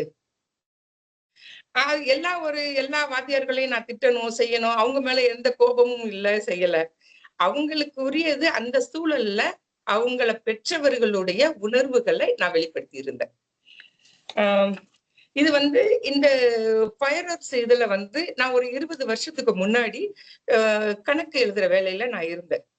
அப்போ வந்து எனக்கு வந்து அந்த காலையிலையும் மாலையிலையும் மட்டும்தான் அந்த கணக்கு எழுதுற வேலை இருக்கும். வர்றவங்களுக்கு எத்தனை பேர் வந்திருக்கிறாங்க, மருந்து எவ்வளவு எடுக்கிறாங்க, என்ன பண்றாங்க, இவ்வளவு மருந்து கொடுத்துருக்கோம், இவ்வளவு உள்ள வந்திருக்கு, இவ்வளவு வெளியில போயிருக்கு, இந்த கணக்குகள் தான் இருக்கும். மத்த நேரத்துல ஃபுல்லா எனக்கு வந்து ஓய்வான ஒரு ஃப்ரீ டைம் தான் இருக்கும். அப்ப வந்து என்ன பண்ணுவேன்னா, ஒவ்வொரு ரூம் போயிட்டு அவங்க எல்லாமே நம்ம பக்கத்துல உள்ள மக்கள் தான் அங்க வேலை பார்ப்பாங்க. அவங்க கிட்ட போயிட்டு நான் போய் போய் உட்கார்ந்து பேசுவேன். உட்கார்ந்து எல்லாம் தெரிஞ்சவங்களா இருப்பாங்க. ஒவ்வொருத்தரும் ஒவ்வொரு கதைய சொல்லுவாங்க. அப்ப சும்மா பேசிட்டு இருக்கிறதுக்கு வந்து இந்த மாதிரி நடந்துச்சு, இந்த மாதிரி நடந்துச்சு. நம்ம ஒரு வேலை பார்க்குற இடத்துல வந்து அங்க வந்து கொஞ்சம் பழகிட்டேன்னா ரொம்ப உரிமையா தான் பேசுவோம், பழகுவோம். அந்த மாதிரி நம்ம செவி வழி கேட்ட கதைகள், இந்த மாதிரி உள்ளதான் வந்து ரொம்ப நாளா எனக்கு மனசுக்குள்ள உறுத்திக்கிட்டு இருந்தது. சரி, இந்த புதின போட்டி ஆரம்பிச்ச இதுல வந்து நம்ம இந்த இதை சார்ந்து எழுதுவோம் அப்படின்ற மாதிரி எனக்கு தோணுச்சு. அது எழுத ஆரம்பிச்சு ஆகஸ்ட் லாஸ்ட்ல வந்து எனக்கு வந்து அது முடிவு தேதி அப்படின்னாங்க. அதுக்குள்ள வந்து கொஞ்சம் நிறைய எனக்கு வீட்டு வேலைகள், சின்ன பிள்ளைங்க, பேத்தி பேரன் இருக்கிறனால கொஞ்சம் இதெல்லாம் இருந்தது. அதெல்லாம் தாண்டி வந்து முடிக்க போற ஸ்டேஜ்ல எங்க மாமியாருக்கு உடம்பு சரியில்லை. அந்த ஒரு டைம்ல தான் வந்து இந்த புதின போட்டி வந்து 1 வாரம் நீட்டிக்கப்படுதுன்னு அமிர்தம் சூர்யா வந்து ஒரு பதிவு போட்டிருந்தாரு. அந்த பதிவை கூட நான் பார்க்கல. 1ஆம் தேதி பார்க்கல. அப்புறம் நண்பர் ஒருவர் சொல்லும்போது இரவு சொன்னார், இந்த மாதிரி வந்து புதின போட்டிக்கு 1 வாரம் டைம் கொடுத்திருக்கிறாங்க அப்படின்னு சொன்னாங்க. அதுக்கப்புறம் வேகமா போயிட்டு அந்த பதிவை பார்த்தேன். பதிவை பார்த்துட்டு அந்த 1 வாரத்துல வந்து நான் நிறைய கஷ்டப்பட்டேன். அதுக்குரிய வந்து எனக்கு ஒரு பலன் கிடைச்சிருக்குது. எப்படியாவது நம்ம முடிக்கணும். அந்த டைம் முடிஞ்சிச்சு அப்படிங்கும் போது இவ்வளவு கஷ்டப்பட்டு நம்மளால முடியலையே அப்படின்ற மாதிரி ஒரு ஃபீல் நிறைய இருந்துச்சு. ஆனா இந்த டைம் கொடுத்தது வந்து எனக்கு ரொம்ப இதா இருந்துச்சு. ஆனா அதே வந்து சில பேர் சொன்னாங்க, அதெல்லாம் வந்து அதை விட்டாச்சு, அப்படியே இது பண்ணியாச்சு. ஆஹ் இது வேற என்ன சொல்றது, அந்த கடைசி இதுல வந்து நான் என்ன நினைச்சேன்னா, இப்போ வரைக்கும் வந்து அந்த வெடி விபத்துகள் நடந்துகிட்டு தான் இருக்குது. அந்த ஜிஹெச் வழியா போகும்போதெல்லாம் கூட தீக்காயத்துக்குன்னு ஒரு பெரிய நம்ம ஜிஹெச்சுக்கு பின்னாடியே வந்து தீக்காயத்துக்குன்னு ஒரு பிரிவே ஆரம்பிச்சிருக்காங்க. பிரிவு ஆரம்பிச்சிருக்கிறாங்க. இங்க எல்லாம் அங்க கொண்டு போகும்போது அங்க போய் நான் பார்த்திருக்கிறேன் நானு. அங்க அந்த உணர்வுகளைத்தான் நான் வந்து அந்த இதுல கடைசி இதுல சொல்லியிருப்பேன். ரொம்ப பாதிச்ச ஒரு உணர்வுகள் தான் அது எனக்கு. ஒரு நம்ம தெரிஞ்சவங்க, பக்கத்துல உள்ளவங்க, இந்த மாதிரி எல்லாம் வந்து அவங்களோட பழகிதான் அந்த உணர்வுகள்ல எனக்கு இப்ப படிச்சாலும் 1 நினைவுகளை படிச்சாலும் எனக்கு அதுல வந்து ஒரு கண்ணீர் வரத்தான் செய்யும். வேற என்ன சொல்றது, அவ்வளவுதான் அது. அத்தியாயமா எடுத்து இவங்க நல்லா பேசுனாங்க. உணர்வுகள்ல அந்த இது கரெக்டா இது பண்ணி சொன்னாங்க. இருக்கட்டும், அங்க கொடுத்துருங்க, அவங்க அம்மாட்ட கொடுத்து. இந்த காலை நேரத்துல வந்து இத்தனை பேர் வந்து கேக்குறீங்க. எல்லாருக்கும் என்னோட நன்றிகள். நன்றி, வணக்கம். சிறப்பு தோழர், மிக அருமையாக தங்கள் ஏற்புரையை வழங்கி இருக்கிறீர்கள். பொதுவாக ஒரு நாவல் என்பது வெற்றி பெற வேண்டும் என்றால் அந்த களத்துல போய் அந்த கள ஆராய்ச்சி செய்து களத்தை பற்றி சரியாக தெரிந்து கொண்டு அதை நாவலில் கொண்டு வருவது எப்பவுமே மிக சிறப்பான ஒரு அம்சம். அது எப்பவுமே நமக்கு பாராட்டுதல்களையும் வெற்றிகளையும் கண்டிப்பா கொண்டு வரும். இதுக்கு முன்னால் இந்த ராஜம் கிருஷ்ணன் போல அவங்க வந்து 6 மாசம் 1 வருஷமெல்லாம் ஒரு களத்துல போய் அவங்க கூடவே வாழ்ந்து அதை பத்தி எழுதினவங்க. அது போல தோழர் ஜெயா நவி தனக்கு தெரிந்த தான் வாழ்ந்த சூழ்நிலையை உபயோகப்படுத்தி எழுதின இந்த நாவல் அவருக்கு மிக சிறப்பு வாங்கி கொடுத்திருக்கிறது. பாராட்டுகள். இனி நாம இதை பற்றி உரையாடலுக்கு போலாம். உரையாடல் வருபவர்கள் தாங்களே கை உயர்த்தி வந்து பேசுமாறு கேட்டுக்கொள்கிறேன். தோழர் முதல்ல நான் பேசிடுறேன். பேசுங்க. அனைவருக்கும் வணக்கம். வழக்கம் போலவே ஒரு ஞாயிறு காலை ஒரு 6:30 மணி அப்படிங்கிறது எல்லாருக்குமான ஓய்வு நேரம். அந்த நேரத்துல இலக்கிய நிகழ்வு அப்படிங்கிறது பல பேர் இருந்து திரும்ப திரும்ப எங்கிட்ட கேட்டுட்டே இருக்காங்க, எப்படி இவ்வளவு அதிகாலையில வந்து நீங்க நிகழ்ச்சியை நடத்துறீங்க அப்படின்னு. நமக்கு பல்வேறு காலச்சூழல், பணிச்சூழல் அப்படிங்கிற மாதிரியான ஒரு காலகட்டத்துல ஒரு எந்த ஒரு வார நாட்களாக இருந்தாலும் நமக்கு சிரமம் இருக்கு. வார இறுதி நாட்களாக இருந்தாலும் அது குடும்பத்திற்கான நேரமா இருக்கு. இந்த ஞாயிற்றுக்கிழமை காலை பொழுதுங்கிறது எல்லோருக்கும் ஒரு ஓய்வாக குறைந்தபட்ச நேரம் ஒதுக்கக்கூடிய வாய்ப்பு இருக்கக்கூடிய நாளா இருக்கு. அதனால இந்த நேரத்தை நம்ம தேர்ந்தெடுத்து இந்த நிகழ்ச்சியை ஒரு வாரம் பண்ணிட்டு இருக்கோம். இந்த வாரம் இந்த வெந்து தணியாத வெண்பாஸ்பரஸ் நாவல் குறித்து நம்ம வந்து பேசலாம் அப்படிங்கிறது நான் தோழர் அவங்க ஜெயாநவி அவங்க கிட்ட சொன்னப்போ உடனடியா அவங்க வந்து ராஜகுமார் சிவன் அவங்க பேச தயாரா இருக்காங்கன்னாங்க. எனக்கு ரொம்ப மகிழ்ச்சி. ராஜகுமார் தோழர் அவர்களுக்கு என்னுடைய மனமார்ந்த அன்பும் நன்றியும். இந்த நாவல் குறித்து அவர் பேசினது ஏற்கனவே பிரசன்னா தோழரும் சொன்னாங்க, ஜெயாநவி தோழரும் சொன்னாங்க. அந்த அத்தியாயமா ஒவ்வொரு அத்தியாயம் குறித்தும் அவர் பேசிட்டே வந்தது. அதே போல இந்த வட்டார வழக்குகளை மேற்கோள் காட்டினதாகட்டும், தனக்கு இருக்கக்கூடிய ஐயப்பாடுகள், அந்த தொழில்நுட்பம் சார்ந்த ஐயப்பாடுகளை அவங்க முன்வச்சு கேட்டதாகட்டும், அதற்கு ஏற்புரையில ஜெயாநவி தோழர் பதில் சொன்னது ரொம்ப அற்புதமா இருந்தது. அது ரொம்ப முக்கியமானது. இந்த நாவலினுடைய ஆக்கம் குறித்து அவங்க அந்த கடைசி ஒரு வாரம் குறித்து சொன்னாங்க. முதல்ல இருந்து சில விஷயங்களை சொல்லலாம்னு நினைக்கிறேன். இந்த நேரத்துல இது ஒரு பதிவாக இருக்கட்டும்ங்கிறதுனால. ராமசே சுப்பையா நினைவு அறக்கட்டளை வந்து திடீர்னு நம்ம அமிர்தம் சூர்யா 3 ஆண்டுகளுக்கு முன்பாக ஒரு நாள் ஒரு போஸ்ட் போட்டிருந்தாரு. இந்த மாதிரி வந்து ஒரு சிறுகதை போட்டி நடத்துறோம் அப்படின்னு சொல்லி. அந்த சிறுகதை போட்டி நடந்து முடிந்து பரிசுகள் அறிவிக்கப்பட்டது, எல்லாம் வந்தாச்சு. நான் ஒரு நாள் சூர்யா கிட்ட பேசிட்டு இருக்கும்போது கேட்டேன், சூர்யா இது எல்லாமே முடிஞ்சிருச்சு, இப்ப முடிஞ்சது, ஆனா அந்த கதைகளை நான் எங்க படிக்கிறது சூர்யா? ஒரு கதையை வந்து இவ்வளவு தூரம் ஒரு போட்டி நடத்திருக்கீங்க, தேர்வு பண்ணிருக்கீங்க, இந்த கதைகளை வந்து எப்படி நாம படிக்க முடியும், அந்த கதைகள் எப்படி மற்றவர்களிடம் போய் சேரும் அப்படின்னு நான் கேட்டேன். நான் கேட்டுட்டப்பதான் வந்து சரி ஓகே நான் அனுப்பி வைக்கிறேன் நண்பான்னாரு. நான் எனக்கு அனுப்பி வைப்பீங்க, நான் படிச்சிருவேன். எத்தனை பேர் இதே போல கேட்டு அதை வாங்கி படிப்பாங்க, ஸோ அதை வந்து ஒரு டாக்குமெண்டா ஒரு புத்தகமா நம்ம ஆக்கலாமே அப்படின்னு. சரி நான் தேவா கிட்ட பேசிட்டு சொல்றேன்னாரு. தேவா கிட்ட பேசிட்டு உடனடியா ஒரு அதுக்கான ஒப்புதலையும் சொன்னார். தேவா இங்க இணைஞ்சிருக்காரு. தேவாவை பத்தி சொல்லணும் அப்படின்னா, இன்றைய கால சூழல்ல எல்லாருமே பொருளாதார தேவைங்கிறதும், அதை தாண்டி அது தேவை அப்படிங்கிறதை தாண்டியும் கூட நமக்கு இந்த பொருளாதாரம்ங்கிறது ஒரு என்ன சொல்றது, வாழ்க்கையில நமக்கு எதை அல்டிமேட் கோல் அப்படின்னு ஒண்ணு சொல்லணும் அப்படின்னா அது பொருளாதாரம்னு தான் பெரும்பாலானவர்கள் அப்படிதான் எடுத்துக்கிறாங்க. கல்வி சார்ந்தே நம்ம பார்த்தோம் அப்படின்னா இன்றைய கல்வி முறை ஒட்டுமொத்தமாகவும் நம்முடைய அறிவை வளர்க்கக்கூடியதாகவோ, சிந்தனையை வளர்க்கக்கூடியதாகவோ அப்படியெல்லாம் இல்லாம, என்ன படிச்சா என்ன வேலைக்கு போக எவ்வளவு சம்பாதிப்ப அப்படிங்கிற நோக்கத்துல தான் இந்த ஒட்டுமொத்த கல்வி முறை இன்னைக்கு மாறி வந்திருக்கு. அறிவு சார்ந்த தளத்திலிருந்து பொருளாதாரம் சார்ந்த தளத்துக்கு கல்வியானது மாறி இருக்கு. அப்படியான ஒரு காலச்சூழல்ல இந்த மண்ல பிறந்து இவங்க ஏற்கனவே ஜெயநவி தோழர் பேசும்போது சொன்னாங்க, ஒரே மாவட்டத்துக்குள்ள புலம்பெயர்ந்தால் கூட ஒரு சிற்றூர்ல இருந்து ஒரு நகரத்துக்கு புலம்பெயர்றதுங்கிறதே ஒரு வலியும் வேதனையும் தான்.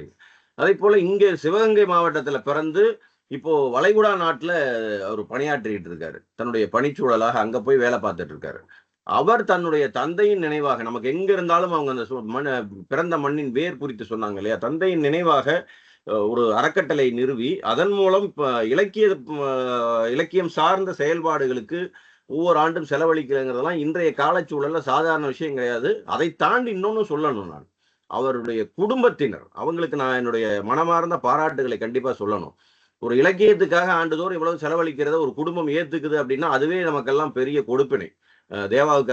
தேவாவினுடைய குடும்பத்தினருக்கு என்னுடைய மனமார்ந்த பாராட்டுகளை நான் கண்டிப்பா சொல்லிட்டே இருக்கணும் எல்லா இடத்துலையும். அப்படி வந்து தந்தையினுடைய நினைவாக அவர் அந்த பரிசு போட்டியை நடத்த இருந்து அது புத்தகமாச்சு. முதல் தொகுப்பு சலஞ்சலம் வந்தது. அடுத்த ஆண்டு அதுக்கான அந்த புத்தகத்தினுடைய வெளியீட்டு விழாவை சிவகங்கையிலேயே வச்சு சிறப்பா நடத்தணும். அடுத்ததா வந்து அடுத்த ஆண்டுக்கும் சிறுகதை போட்டி நடந்தது. சிறுகதை போட்டியில அந்த ஆண்டுக்கான புத்தகம் வந்து பெண்டுலம் அப்படிங்கிற ஒரு தொகுப்பா அதுவும் வெளியாச்சு. அது வந்து தேவாவினுடைய கருப்பன் நூலும் பெண்டுலம் நூலும் ஒன்னா வெளியிடப்பட்டது சென்னையில. அடுத்த ஆண்டுக்கான போட்டி அப்படின்னு வந்தப்போ சரி நம்ம சிறுகதை போட்டியை விட நாவல் போட்டி, ஏன்னா சிறுகதைங்கிறது ஒரு விஷயத்த சுருக்கமா சொல்லி வர்றது, ஒரு நாவல்ங்கிறத இன்டெப்தா வந்து நிறைய விஷயங்களை விவரித்து சொல்ல முடியும். அதனால நாவல் போட்டியா நடத்தலாம் அப்படின்னு. இப்ப நாவல்ங்கிறப்ப அது என்ன அளவீடு அப்படிங்கிறதெல்லாம் நாங்க நிறைய விவாதிச்சுதான் வந்து ஓரளவுக்கு ஒரு குறிப்பிட்ட அளவீடுன்னு வச்சோம். அதே போல ரொம்ப நாங்க அந்த அளவீடுகள் எல்லாம் வந்து ரொம்ப நெருக்கல. பத்திரிகைகள்ல இத்தனை சொற்கள் அப்படின்னாங்கன்னா அத்தனை சொற்களுக்குள்ள கொடுக்கணும். மிஞ்சி போனா ஒரு 10, 20 சொற்கள் கூட குறைச்சலா இருக்கலாம். அதை தாண்டி இருந்தா கட் பண்ணிடுவாங்க. அதை போலலாம் இல்லாம எழுத்தாளர்களுக்கு அந்த அவருடைய சொல்ல வந்த விஷயத்தை அவங்க தெளிவா சொல்றதுக்கான எல்லா வாய்ப்புகளும் இருக்கணுங்கிற மாதிரி தான் நாங்க அந்த விதியும் வச்சோம். ரொம்ப வந்து விதிகளுக்கு ரொம்பவே முரண்பட்ட ஒரு சில படைப்புகள் இருந்ததுன்னா மட்டும்தான் வந்து அதை எடுத்துக்க வேணாம்னு நாங்க நடுவர்களுக்கு சொல்லியிருந்தோம். 5 நடுவர்கள் இதுக்காக கடுமையான உழைப்பு. ஏன்னா 40க்கு மேற்பட்ட நாவல்கள் வந்திருந்தது. அத்தனை நாவல்களை வந்து நாவல் வாசிக்கிறது, நீங்க சிறுகதை வாசிக்கிறது 40 சிறுகதை வாசிக்கிறதுனா ரொம்ப ஈஸியா வாசிச்சுட்டு போயிட முடியும். ஆனா 40 நாவல்களை வாசிச்சு அதை ஒவ்வொன்றையும் நீங்க வந்து வாசிக்கும்போது நமக்கு ஒரு மனநிலை இருக்கும். அந்த மனநிலையில இருந்து அதுக்கு மதிப்பீடு பண்ணணும்.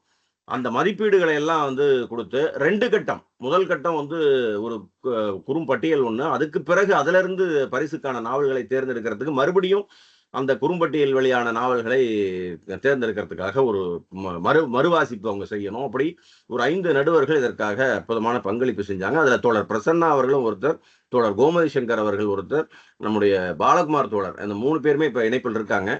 கணேஷ் பாலா தோழரும் ரிஷபன் தோழரும் அதுல பங்கேற்றார்கள் நடுவர்களாக. இப்படி 5 நடுவர்கள் அதையெல்லாம் வாசிச்சு மதிப்பீடு பண்ணி இந்த போட்டிக்கான முடிவுகள் அறிவிக்கப்பட்டது. இதுல ஸ்பெசிபிக்கா என்னன்னா, இந்த நாவல் போட்டி முடிஞ்சு நடுவர்கள் முடிவை அறிவிக்கிற வரைக்கும் நான் எந்த நாவல்லையும் ஒரு வரி கூட நான் வாசிக்கவே இல்லை. எல்லா நாவல்களும் முடிச்சு நடுவர்கள் முடிவு அறிவிச்சதுக்கு பிறகுதான் அதை திரும்பவும் நான் எழுத்தாளர்களுக்கு எல்லாருக்கும் அது புத்தகமாக்குறதுக்கு முன்னாடி நீங்க அதில் ஏதாவது சின்ன சின்ன திருத்தங்களோ கரெக்ஷன்ஸ், அதாவது ஸ்பெல்லிங் மிஸ்டேக்ஸ் மாதிரி ஏதாவது பண்ணணும்னா கூட எனக்கு சரி பண்ணி நீங்க அனுப்புங்கன்னு சொல்லி அந்த காப்பீஸ்ல தான் நான் படிக்கவே ஆரம்பிச்சேன். ஸோ இதுதான் வந்து இந்த போட்டி நடந்த விதம் அப்படிங்கிறத நான் இங்க பதிவு பண்றதுக்காக இதை சொல்லியிருக்கேன். அடுத்ததா வந்து இதுல முக்கியமா நான் சொல்ல வேண்டிய செய்தி என்னன்னா, எல்லா நடுவர்களாலும் ஒரு படைப்பு வந்து ஒரு நடுவருக்கு ஒரு மதிப்பீடு பண்ணியிருப்பார், இன்னொரு படைப்பை இன்னொரு மதிப்பீடு பண்ணியிருப்பார். இது மாதிரி இருக்கும் இல்லைங்களா? ஜெயலலிதாவினுடைய படைப்பு வந்து ஒரே மாதிரியான ஒரு மதிப்பீட்டில் இருந்ததை நான் பார்த்தேன் நான்.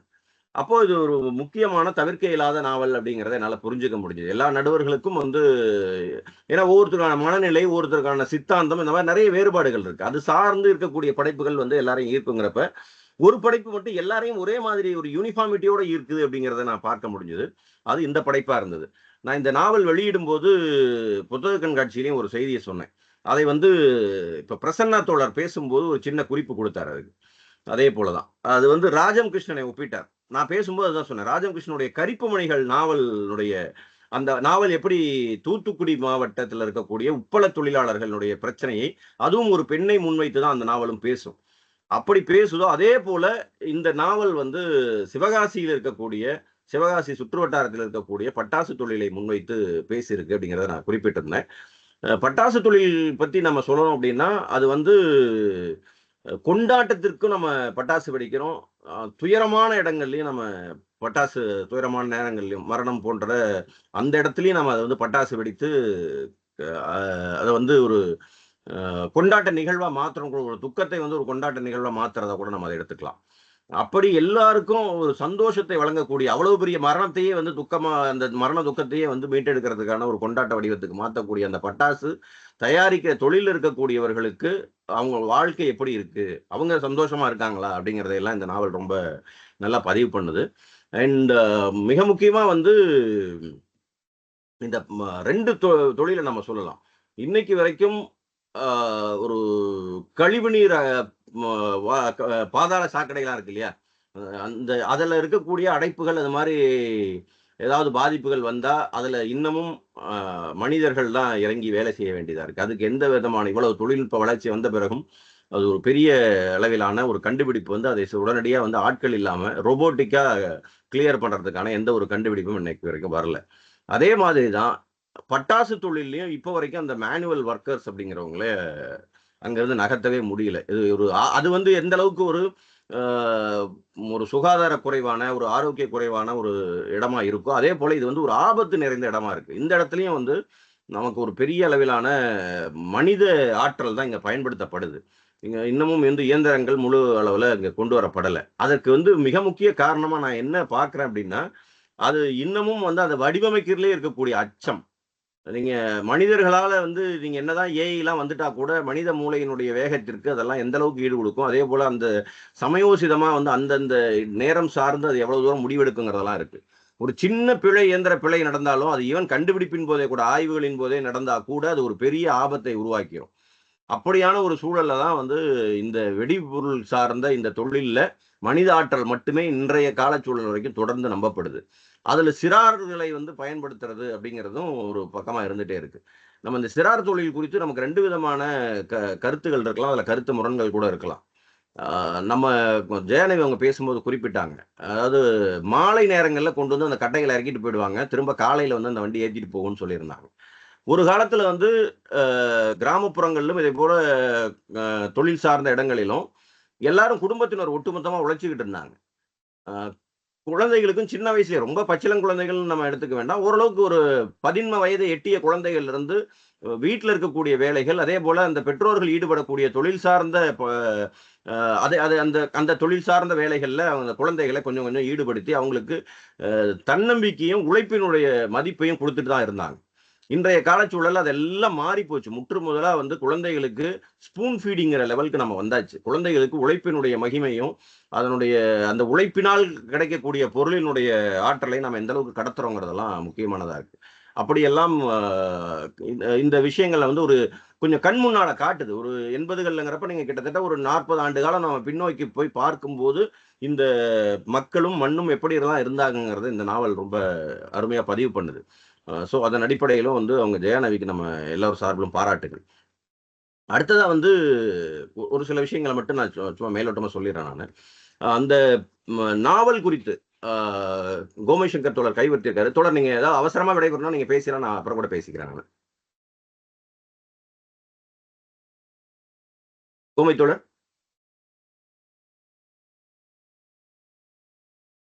சரி முடிச்சிடறேன், ஒரு நிமிஷத்துல முடிச்சிடறேன் நான். இப்போ இந்த நாவலுடைய உருவாக்கம், இதுல தேவாவினுடைய பங்களிப்பு, சூர்யாவினுடைய பங்களிப்பு, நடுவர்கள் பங்களிப்பு இவ்வளவு இருக்கு இதுல. இத்தனைக்கு பிறகு வந்து இந்த நாவல் ஒரு முதல் பரிசை பெற்று முதல் நாவலே முதல் பரிசை பெற்று இருக்கிறது. அதையும் வந்து ஒரு பெண்ணினுடைய வாழ்வியல் சார்ந்து ஒரு பெண் எழுதிய படைப்பாக இருக்கிறது. அப்படிங்கிறதெல்லாம் வந்து நிறைய இந்த நாவலுக்கான கூடுதல் வலிமை அப்படின்னு நான் நினைக்கிறேன். இந்த நிகழ்வு கொஞ்சம் அந்த கனெக்ட் பண்றதுல சிலருக்கு கொஞ்சம் டெக்னிக்கல் இஷ்யூஸ் ஏதோ இருந்திருக்குன்னு நினைக்கிறேன். அதனால வந்து இந்த லிங்க் இல்லாமல் நிறைய பேரால கனெக்ட் பண்ண முடியல. ஸோ அடுத்த வாரத்தில் அதையும் கொஞ்சம் நம்ம ரெக்டிஃபை பண்ணுவோம். இந்த நிகழ்வில் கலந்து கொண்ட அனைவருக்கும் என்னுடைய மனமார்ந்த நன்றி. ஜெயநவிக்கும் தோழர் ராஜ்குமார் சிவனுக்கும் என்னுடைய மனமார்ந்த அன்பும் வாழ்த்துகளும் நன்றியும். இனி மற்றவங்க தொடரலாம். நன்றி தோழர்.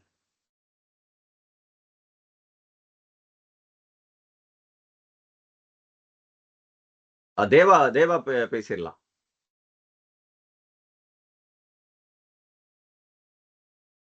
வணக்கம் தோழர். இந்த நுழைவுலம் கலந்துக்கிட்ட நண்பர்கள் அத்தனை பேருக்கும் காலை வணக்கத்தையும் நன்றி தெரிவிச்சுக்கிறேன். அதிக நேரம் எடுத்துக்கல, ரொம்ப சுருக்கமா நான் முடிக்கிறேன். முதல்ல வந்து ஜெயாநவிக்கு வந்து என்னோட பாராட்டுகள். பாராட்டுகள் வந்து ஒரு படைப்பாளியா அவங்க வந்து இதை இவ்வளவு ஒரு சிறப்பான ஒரு நாவலை வந்து அவங்க எழுதினது, அது முதல் படைப்பா இருக்கிறது எங்க எல்லாருக்குமே ஆச்சரியமா இருந்தது. அதுக்காக வந்து பாராட்டுகள். அதே நேரத்துல வந்து இந்த ராமசாமி சுப்பையா அறக்கட்டளை மூலமா வந்து வருடந்தோறும் வந்து போட்டிகள் நடத்தி படைப்பாளிகள் நம்ம தேர்ந்தெடுப்போம் அப்படிங்கிற ஒரு எண்ணம் மட்டும்தான் என்னுடையது. அதுக்கு பரிசளிக்கிற ஒரு அப்பாவோட நினைவா அதை வந்து நம்ம பரிசளிக்கிறோம் அப்படிங்கிற ஒரு எண்ணமும், அதுக்கு பின்னாடி வந்து புதிய படைப்பாளிகளை வந்து நம்ம வந்து வெளியில கொண்டு வரணும் அப்படிங்கிற ஒரு எண்ணம் மட்டும்தான் எனக்கு இருந்துச்சு. ஆனா இத சொன்னதுக்கு அப்புறம் இதை செயல்படுத்தினதுல இருந்து இந்த நிமிஷம் வரைக்கும் இந்த ஒரு இப்படி ஒரு படைப்பு வந்து ஒரு முதல் பரிசா வந்திருக்கு அப்படின்னா இதுக்கு பின்னாடி நிறைய உழைப்பு இருக்கு. நடுவர்களோட உழைப்பு இருக்கு. அமிர்தம் சூர்யானோட முழுக்க அந்த ஒருங்கிணைப்புங்கிறது வந்து நான் எதுவுமே என்னோட பங்களிப்பு அப்படிங்கிறது வந்து இந்த ஒரு தாட் ப்ராசஸ் சொன்னதுதான். அதுக்கப்புறம் அதை வந்து முழு சிரத்தையோட அதை எடுத்து வந்து அவங்களுடைய அந்த உழைப்பு தான் இந்த அளவுக்கு அதை வந்து சிறப்பான புத்தகங்கள்லாம் வந்து கதைகள் படைப்பாளிகள் வெளிக்கொண்டு வர்றதுக்கு உதவுனுச்சு. அது எந்த அளவுக்கு டெடிகேஷன் அவங்க பண்ணியிருக்காங்கிறது வந்து, ஏன்னா அது கடைசியில் அது நம்ம அதனுடைய ரிசல்ட்ல நமக்கு தெரியலையா எப்படி இருக்குன்னு. அப்படி ஒரு அந்த அதனுடைய விடை நம்ம அதுக்கான ஆன்சர்ஸ் தான் வந்து நம்ம எந்த அளவுக்கு காத்திரமா நம்ம அதில் வேலை செஞ்சிருக்கோம் அப்படிங்கிறதுக்கு ஆன பதில். சூர்யா அண்ணனுக்கு நான் ரொம்ப நன்றி கடமைப்பட்டிருக்கேன். அதே மாதிரி நல்லு தோழர் சொன்ன மாதிரி இதை புத்தகமாக்கணும் அப்படிங்கிற அந்த ஐடியா இல்லை, முன்னாடி அந்த திட்டம் இல்லை. ஒரு போட்டி அறிவிக்கணும், வெளிப்படுத்தணும் இருந்துச்சு. அதோட அடுத்த வடிவத்தை வந்து எட்டணும் அப்படிங்கிறது வந்து நல்லு தோழரோட அவருடைய எண்ணத்தினாலதான் அது ஒரு ஆவணமா, அது டாக்குமெண்டா மாறி இருக்கு. எப்பவுமே எந்த ஒரு விஷயமே வந்து தனிப்பட்ட ஒரு மனிதரால வந்து முடியாது. எல்லாரும் சேர்ந்துதான் ஒரு விஷயம் இருக்க முடியும். நான் ஒவ்வொருத்தரோட பங்களிப்பும் இருக்கும். அதே மாதிரி இப்ப நான் இங்க அமீரகத்துல வேலை பார்த்தாலும் என்னோட வேலைப்பளு, என்னோட கால சூழ்நிலை, இடம் புலம்பெயர்ந்து வந்து இங்க இருக்கிற கம்ப்ளீட்டா ஒரு டிஃப்ரெண்டான லேண்ட்ஸ்கேப்ல இருக்கும்போது இதுல முழுக்க முழுக்க இது எல்லாமே வந்து சிறப்பா இந்த போட்டிகள் அறிவிச்சதுல இருந்து நடத்துறதுல இருந்து இந்த நிமிஷம் வரைக்கும் படைப்பாளிகள் தேர்ந்தெடுத்து எல்லாமே நடத்துன வரைக்கும் அமிர்தம் சூர்யானன், அதுக்கப்புறம் வந்து நல்லு தோழர், ரெண்டு பேரோட இந்த ஒத்துழைப்புனாலதான் அவங்களுடைய ஒத்துழைப்பு மட்டும் கிடையாது, அதுல அந்த ஒரு டெடிகேஷன் ஒண்ணு இருக்கு. அப்ப இது எல்லாமே ஒரு டெடிகேஷன் தான். இது ஏதோ ஒரு பொதுவான ஒரு அமைப்பு இல்ல ஏதோ ஒரு நிறுவனம் இதை நடத்துது, இதுக்கு பின்னாடி வந்து பொருளாதார தேவைகள் இருக்கு அப்படிங்கிற மாதிரி கிடையாது. ஏதோ சமூகம் சார்ந்த சிந்தனையில தான் 3 பேருமே இயங்கிட்டு இருக்கோம். அது சிறப்பான ஒரு அதனுடைய விளைவுகள் வந்து சிறப்பா இருக்கிறதுல வந்து ரொம்ப மகிழ்ச்சி. கதையை பத்தி சொல்லணும் அப்படிங்கும் போது நானும் வந்து தென் மாவட்டத்தை சேர்ந்தவன், சிவகங்கை மாவட்டத்தை சேர்ந்தவன். நிலம் சார்ந்து ரொம்பவே எனக்கு ஒரு பிணைப்புகள் அதிகம்.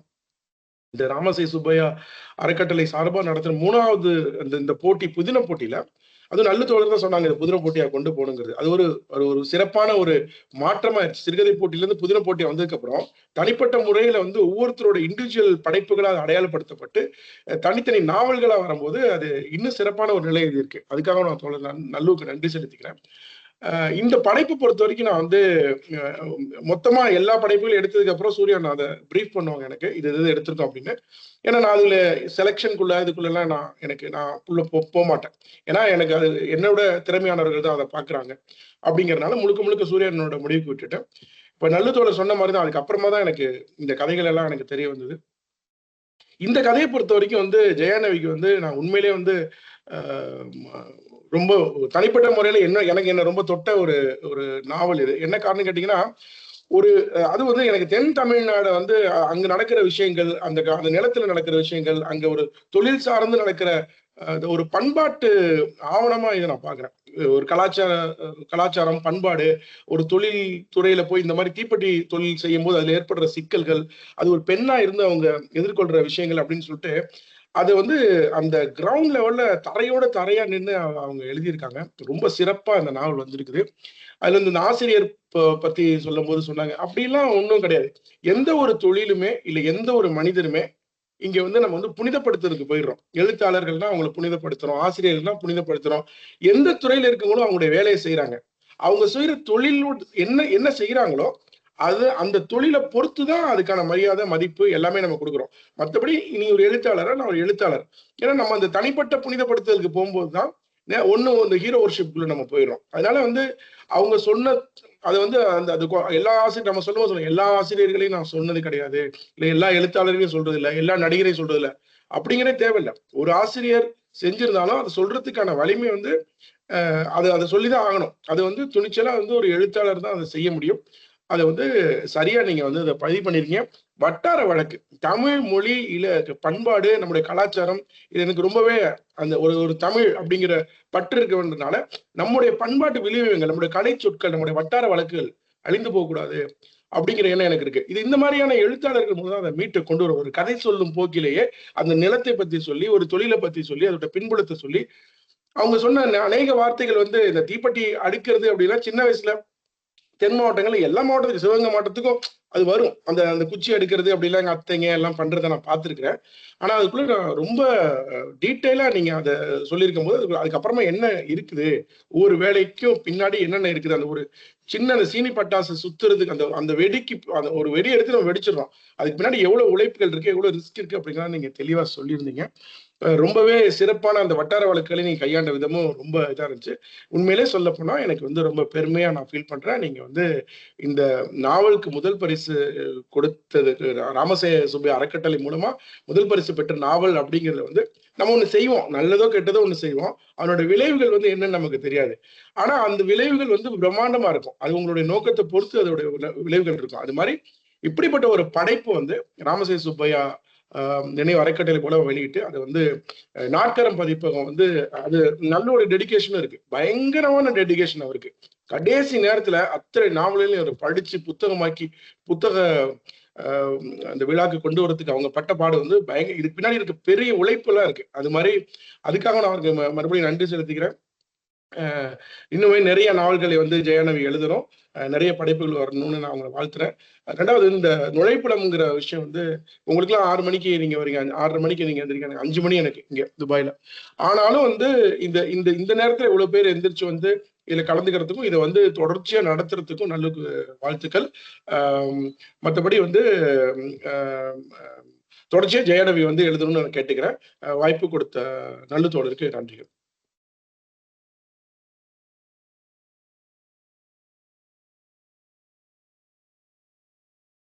பேசலாமா தோழர்? பேசுங்க தோழர். வணக்கம். மிக்க சிறப்பான ஒரு நிகழ்ச்சி. முதல்ல வந்து தோழர் நல்லுவுக்கும் தோழர் தேவசுப்பையாவுக்கும் நன்றிகள். அப்புறம் எழுத்தாளர் ஜெயானவி அவர்களுக்கு பாராட்டுக்கள். இதுல நல்லு தோழருடைய உழைப்பை பத்தி ஒரு 2 வார்த்தை. நான் தேவசுப்பையா அதை கொஞ்சம் நல்லா சொன்னாங்க, நான் சொல்லணும். இந்த போட்டிக்கு நடுவர்கள்ல ஒருத்தரா பணியாற்றுகிற போது எனக்கு இருந்த மகிழ்ச்சி என்னன்னா, இதனுடைய சிறப்பான வெற்றி பெறக்கூடிய நாவல்கள் எங்களோட நாற்கரம் பதிப்பகத்துக்கு வரப்போகுது. அதனால எனக்கு அது கூட கொஞ்சம் கவனத்தோட அதை செய்யணுங்கிற உறுத்தல் இருந்துகிட்டு இருந்தது. அதனாலேயே அது சிறப்பா முடிஞ்சது.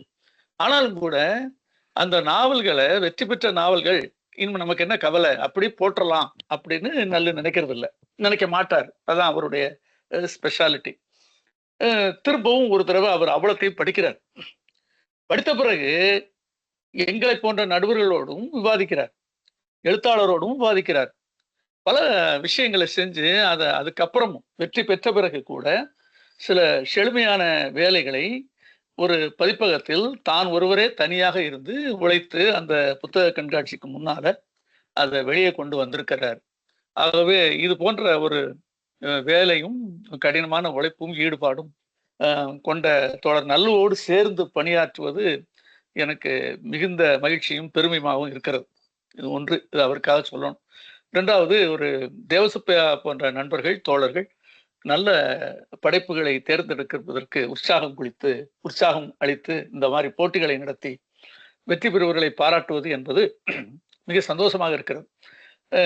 பொதுவாக போட்டிகள் நடத்துகிற பல்வேறு போட்டிகளில் நம்ம ஒரு அனுபவத்தை பார்க்குறோம். குழு சார்ந்து தேர்ந்தெடுக்கிறாங்க, குழு சார்ந்து போட்டிகளே வைக்கிறாங்க, குழு சார்ந்து இயங்குகிறார்கள். இதெல்லாம் இலக்கியத்தில் சர்வசாதாரணமாக நடந்துகிட்டு வருது.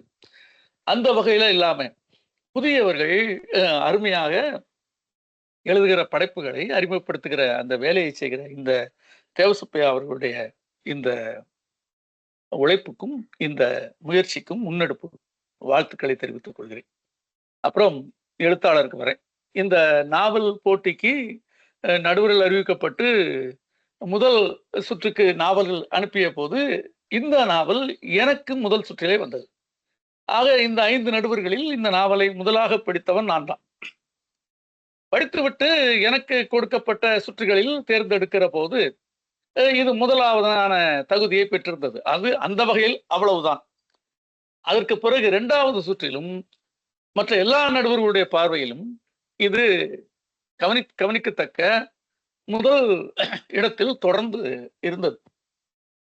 அந்த மதிப்பீடானது எதை சொல்கிறது என்றால், இந்த நாவலுடைய தன்மை அத்தனை நடுவர்களுக்கும் அவர்களுடைய மனப்போக்கு எவ்வாறு இருந்தாலும் கூட, எந்த விதத்தில் இருந்தாலும் கூட, அந்த மனப்போக்கோடு இந்த நாவல் எல்லா வகையிலும் ஈடு கொடுத்து அவர்கள் மனப்போக்கிலேயே அது தனதுக்கான இடத்தை பெற்றுக்கொண்டே போயிருக்கிறது என்பதை நாம் புரிந்து கொள்ள முடிகிறது.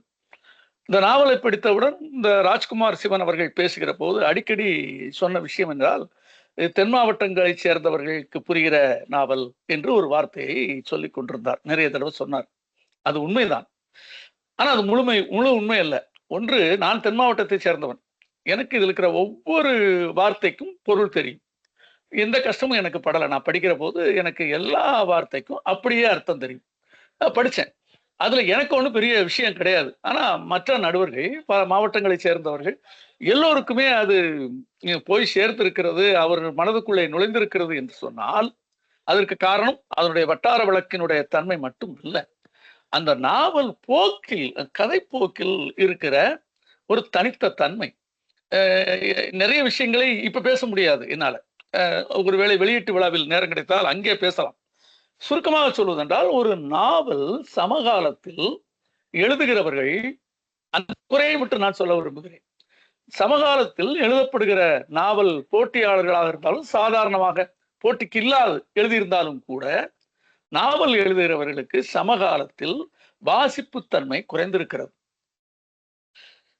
ஒரு நல்ல வாசகனாக மாறிய பிறகு எழுதுகிறவர்கள்ட்ட இருக்கிற அந்த எழுத்து ஆற்றல் என்பது, அந்த எழுத்து தன்மை என்பது, அது எழுத்திலே வருகிற நளினம் என்பது சிறப்பானது. அது ஜெயா நவிக்கு கை வந்திருக்கிறது. அதுதான் முக்கியம். ஏன்னா, நான் படித்த அந்த 40 நாவல்களை படிக்கிற போது பெரும்பாலான நாவல்களை நாங்கள் என்று சொல்வதை விட நான் என்று சொல்வேன். கொஞ்சம் கூட ஒரு நாவல் போட்டிக்கு அனுப்புகிறோம் என்ற அக்கறை கூட இல்லாத நாவல்கள் எல்லாம் இருந்தன. ஒரு நாவலை அவர் தனிப்பட்ட சுவைக்கு எழுதிவிட்டு அவரே வெளியிடுகிற முயற்சி எல்லாம் வந்தால் கூட பரவாயில்லை. போட்டிக்கு வருகிற போது அந்த நாவலுக்கு போட்டிக்கு அனுப்புகிறோம் என்ற அக்கறையாவது அந்த எழுத்தாளருக்கு இருக்க வேண்டும். தான் எவ்வளவு தூரம் வாசித்திருக்கிறோம், தங்களுடைய வாசிப்பு அனுபவங்கள் எவ்வாறு இருக்கின்றன என்பதை நடுவர்கள் புரிந்து கொள்கிற அளவுக்கு செய்திகள் இருக்க வேண்டும். அதெல்லாம் இல்லாம பொதுவாக கையில எடுத்த எழுத்துக்களை வைத்துக்கொண்டு எழுதி தள்ளி விடுவது என்ற போக்கிலே பல நாவல்களை படிக்க நேர்ந்தது.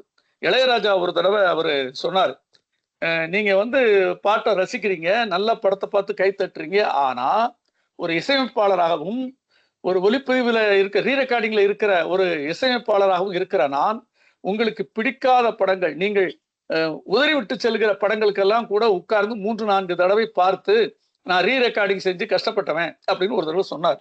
அதுல இருக்கிற ஆழ்ந்த பொருள் என்னவென்றால், ஒரு நாவலை படிக்கிற வாசகனுக்கு மட்டுமல்லாது, ஒரு போட்டியிலே அதை கலந்து கொள்ள வைப்பதற்காக எழுதுகிற ஒரு எழுத்தாளன் மிகுந்த முயற்சியோடு படிக்கிறவன் உதறி செல்லாத அளவுக்கு அந்த நாவலை செய்ய வேண்டும். அவ்வாறு செய்த நாவல்கள் என்று சொல்ல போனால், நாங்கள் படித்த அந்த 40 நாவல்களிலே மிக பக்கத்திலே எங்களை ஈர்த்த அந்த 10 நாவல்களை பட்டியலிட்டோம்.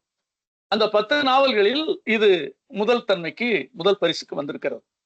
ஆகவே ஜெயா நவியினுடைய உழைப்பு என்பது மிக பிரமாதமானது.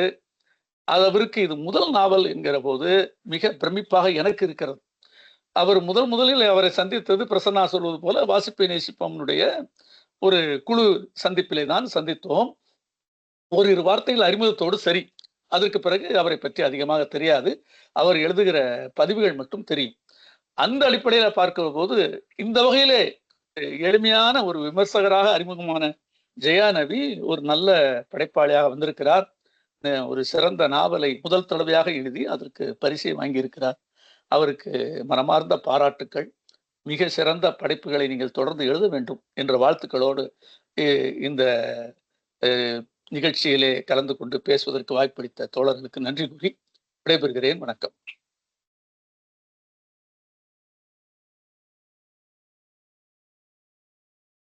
ரவி தோழர்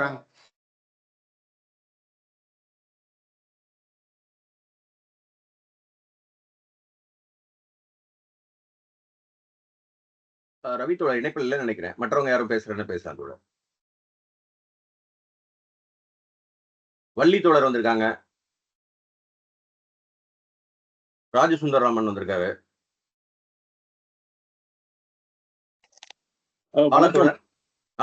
ராஜசுந்தரராமன் பேசுங்க நீங்க. மதுரையில இருந்து பேசுறேன். ரொம்ப மகிழ்ச்சியா இருக்கு காலை வேளையில இந்த மாதிரி ஒரு நிகழ்வுல கலந்துகிட்டதுக்கு. மேலும் புதினம் போட்டிய சிறப்புடன் நடத்திய தேவா அவர்களுக்கும் அண்ணன் அமிர்தம் சூர்யா அவர்களுக்கும் உங்களுக்கும் என் மனமார்ந்த வாழ்த்துக்கள். மேலும் இந்த வெண்டு தனியாத வெண்பாஸ்பரஸ் ஜெயாநவி அவர்களுக்கு என்னுடைய பாராட்டுக்கள். மண் சார்ந்த ஒண்ணு ரொம்ப சிறப்பா செஞ்சிருக்காங்க. ரொம்ப மகிழ்ச்சியா இருக்கு. நான் நேற்றே இந்த போட்டிருந்தேன். நான் படிச்சு முடிச்சோன்னா என்னோட கருத்துக்களை தெரிவிச்சிருந்தேன், திறனாய்வு பண்ணி எனக்கு முடிஞ்சதை தெரியப்படுத்தியிருந்தேன். ரொம்ப மகிழ்ச்சியா இருந்துச்சு. என்னுடைய நண்பர் என்பதில் ரொம்ப மகிழ்ச்சி. மேலும் அவங்க படைப்புகள் மேலும் மிளிர என்னுடைய வாழ்த்துக்களை தெரிவிச்சு இதோட என்னுடைய பேச்சை முடிக்கிறேன்.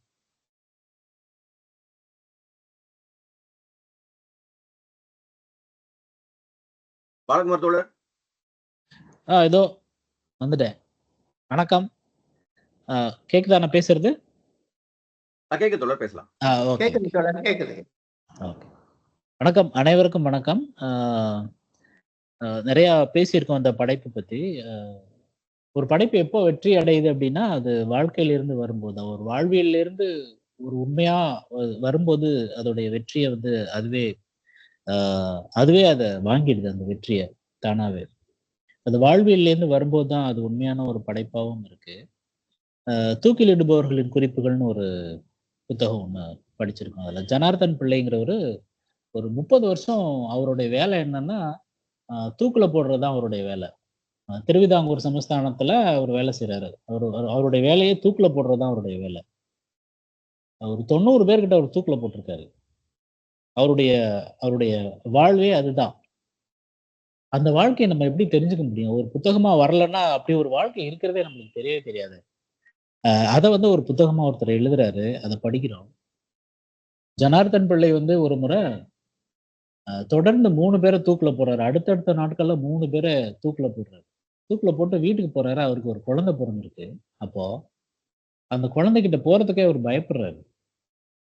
ஏன்னு கேட்டா, இந்த இறந்து போன யாரோ ஒருத்தன் வந்து தன்னுடைய குழந்தைய பிறந்துட்டானோன்னு அவர் பயப்படுறாருன்ட்டு அவருடைய மனநிலையை அந்த புத்தகத்துல எழுதியிருந்தாங்க. ஒரு வாழ்வியல் அப்படிங்கிறது, நமக்கு தெரியாத ஒரு வாழ்வியலை தெரிஞ்சுக்கிறதுங்கிறது நிச்சயமா ஒவ்வொரு வாசிப்பாளனுடைய, ஒவ்வொரு எழுத்தாளனுடைய கடமை அப்படின்னு தான் நான் நினைக்கிறேன். ஏதிலின்னு ஒரு புத்தகம், ஏதும் இல்லாத ஒரு ஏதிலி, தமிழக அகதிகள் முகாம்ல இருக்கிற இலங்கை அகதிகள் பத்தி நம்ம படிக்கிறோம், பார்த்திருக்கோம், தெரிஞ்சிருக்கோம். இருந்தாலும் அவருடைய வாழ்வியலை முழுசா எழுதினாரு விஜிதரன் ஒரு எழுத்தாளர்.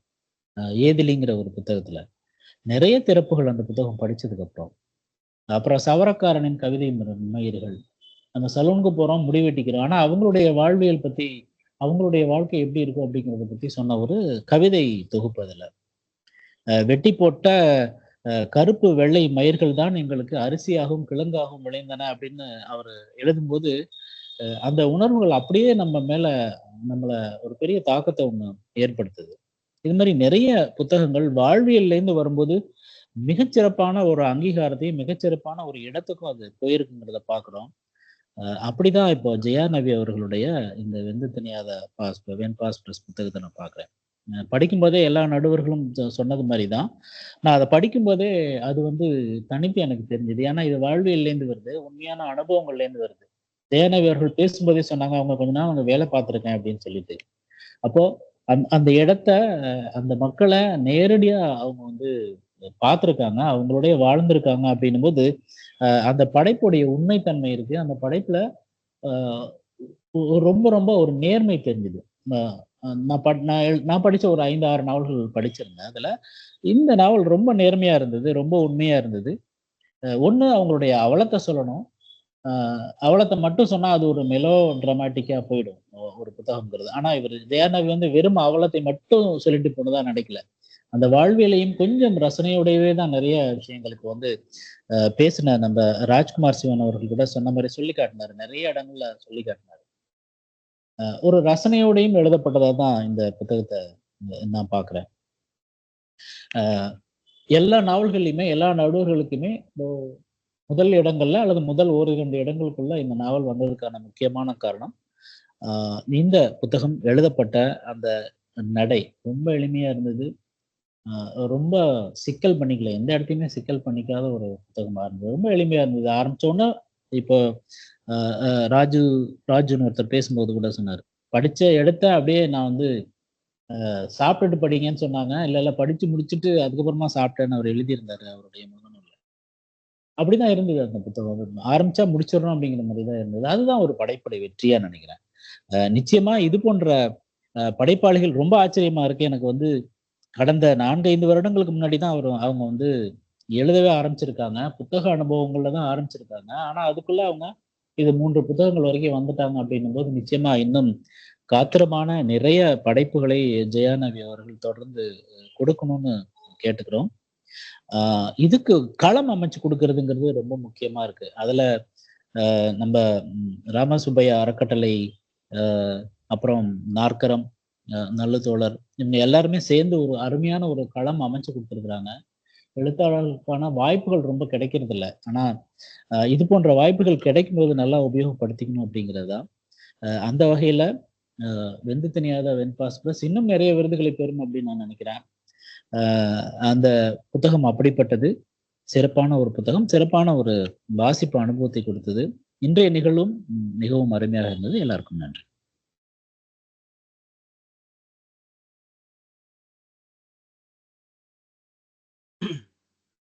நன்றி தோழர், நன்றி. அடுத்ததா வள்ளி தோழர் அனிதா ஸ்ரீகாந்த். அடுத்ததா வந்து அவங்க முடிச்சதுக்கு பிறகு பிரசன்னா தோழர், நீங்களும் ஒரு நடுவர், அதனால நீங்களும் வந்து உங்களுடைய கருத்துக்கள். அது முடிஞ்சதுக்கு பிறகு உரையாளர் மற்றும் எழுத்தாளர் வேற ஏதாவது கருத்துக்கள் பகிர்ந்துக்கணும்னா பகிர்ந்துக்கலாம். அனிதா ஸ்ரீகாந்த். எல்லாருக்கும் வணக்கம். எல்லாரும் பேசிட்டு கடைசியில நம்ம பேசலாம்னு தான் இருந்தேன். ஏன்னா எல்லாருடைய கருத்துக்களும் தெரிஞ்சுக்கணும்னு தான். ஏன்னா எல்லாருமே நடுவர்களா இருக்காங்க இதுல, அவங்களுடைய அனுபவத்தை சொல்லுவாங்க அப்படின்னு. ரொம்ப ஒரு அருமையான கதையா இருந்தது. அதுவும் அவர் வந்து அந்த 15 அத்தியாயத்தையும் வந்து சுருக்கமா ஒவ்வொரு அத்தியாயத்தையும் சுருக்கி சுருக்கி சொன்னது எனக்கு ரொம்ப யூஸ்ஃபுல்லா இருந்தது. ஒரு கதைய 15 அத்தியாயம் உள்ள ஒரு கதைய எப்படி சுருக்கி ஒரு அரை மணிக்கூருக்குள்ள சொல்லலாம் அப்படின்னு இன்னைக்கு தெரிஞ்சுக்கிட்டேன். ரொம்ப நன்றி அவருக்கு. அவங்க ஜெயநவி அவங்க வந்து ரொம்ப அழகா பேசினாங்க. அவங்களோட அந்த ஊர்ல நடக்கிற அந்த உண்மையான சம்பவத்தை வந்து கதையை எழுதினது நல்லா சொல்லியிருந்தாங்க. கதை வந்து கொஞ்சம் மனசுக்கு வேதனை தர மாதிரியான கதையாத்தான் இருந்தது. ரொம்ப நன்றி. இன்னைக்கு ஒரு அருமையான நாவலை பத்தி நான் தெரிஞ்சுக்கிட்டேன். எல்லாருக்கும் நன்றி.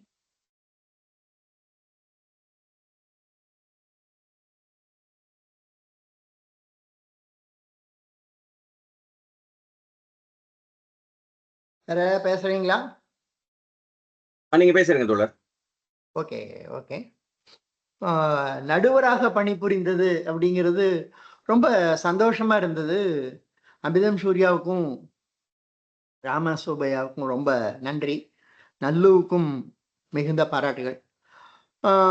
சிறுகதை போட்டிக்கு 2-3 இடத்துல நான் நடுவராக இருந்திருக்கேன். அந்த அனுபவம் இருந்துச்சு. இருந்தாலும் ஒரு 10-20 நாவல்களை படிச்சு அதை மதிப்புரை செய்து கொடுக்கறதுங்கிறது கொஞ்சம் தயக்கமாவே இருந்துச்சு. இருந்தாலும் நல்லு தோழர் கொடுத்த அந்த கான்ஃபிடென்ட் தான் சரின்னு நம்மளை அதை ஏற்க வைத்தது. மிக அற்புதமான அனுபவம். ஒரு 45 நாட்கள் முதல்ல ஒரு 10 நாவலை படிக்கிறது, அதுல சிறந்ததை தேர்ந்தெடுக்கிறது, அப்புறம் திரும்பியும் ஃபைனல் லிஸ்ட்டை படிக்கிறது, அதுல ரேங்க் போடுறது, அதற்காக 10-12 உதவி தலைப்புகள் வச்சுட்டு அதுல ஒன்னொன்னும் எப்படி நாவல் போகுது அப்படிங்கறத அனலைஸ் பண்றது, அதெல்லாம் மிக சிறப்பாக இருந்தது. கோமதி சொன்னாப்புல சிறந்த நாவல்களும் இருந்தன, ரொம்ப கத்துக்குட்டித்தனமான நாவல்களும் இருந்தன. ஃபேஸ்புக்கில் எழுதுறதையே ஒரு குறிப்பா எழுதி வச்சு வெட்டி ஒட்டப்பட்ட நாவல்கள் கூட வந்தன.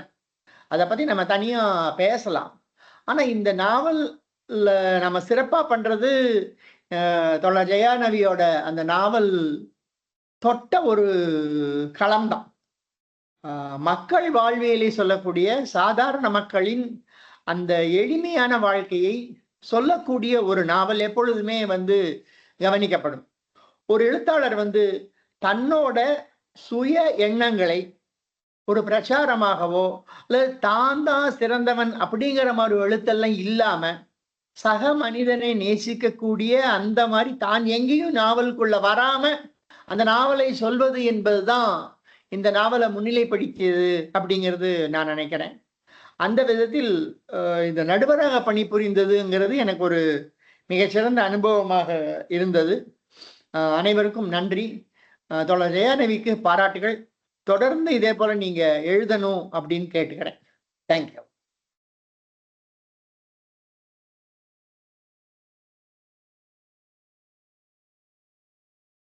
அடுத்து ராஜ்குமார் வச்சிடலாமா? நீங்களே முடிச்சு வச்சிருங்க தோழர். இல்ல அவங்க 2 பேரும் ஏதாவது அவங்களுடைய கருத்துக்கள், நிறைவு கருத்து ஏதாவது இருந்தா ஷேர் பண்ணிட்டு முடிக்கலாம். ராஜ்குமார் சிவன் ஏதாவது பேசலாம். வணக்கம் சார்.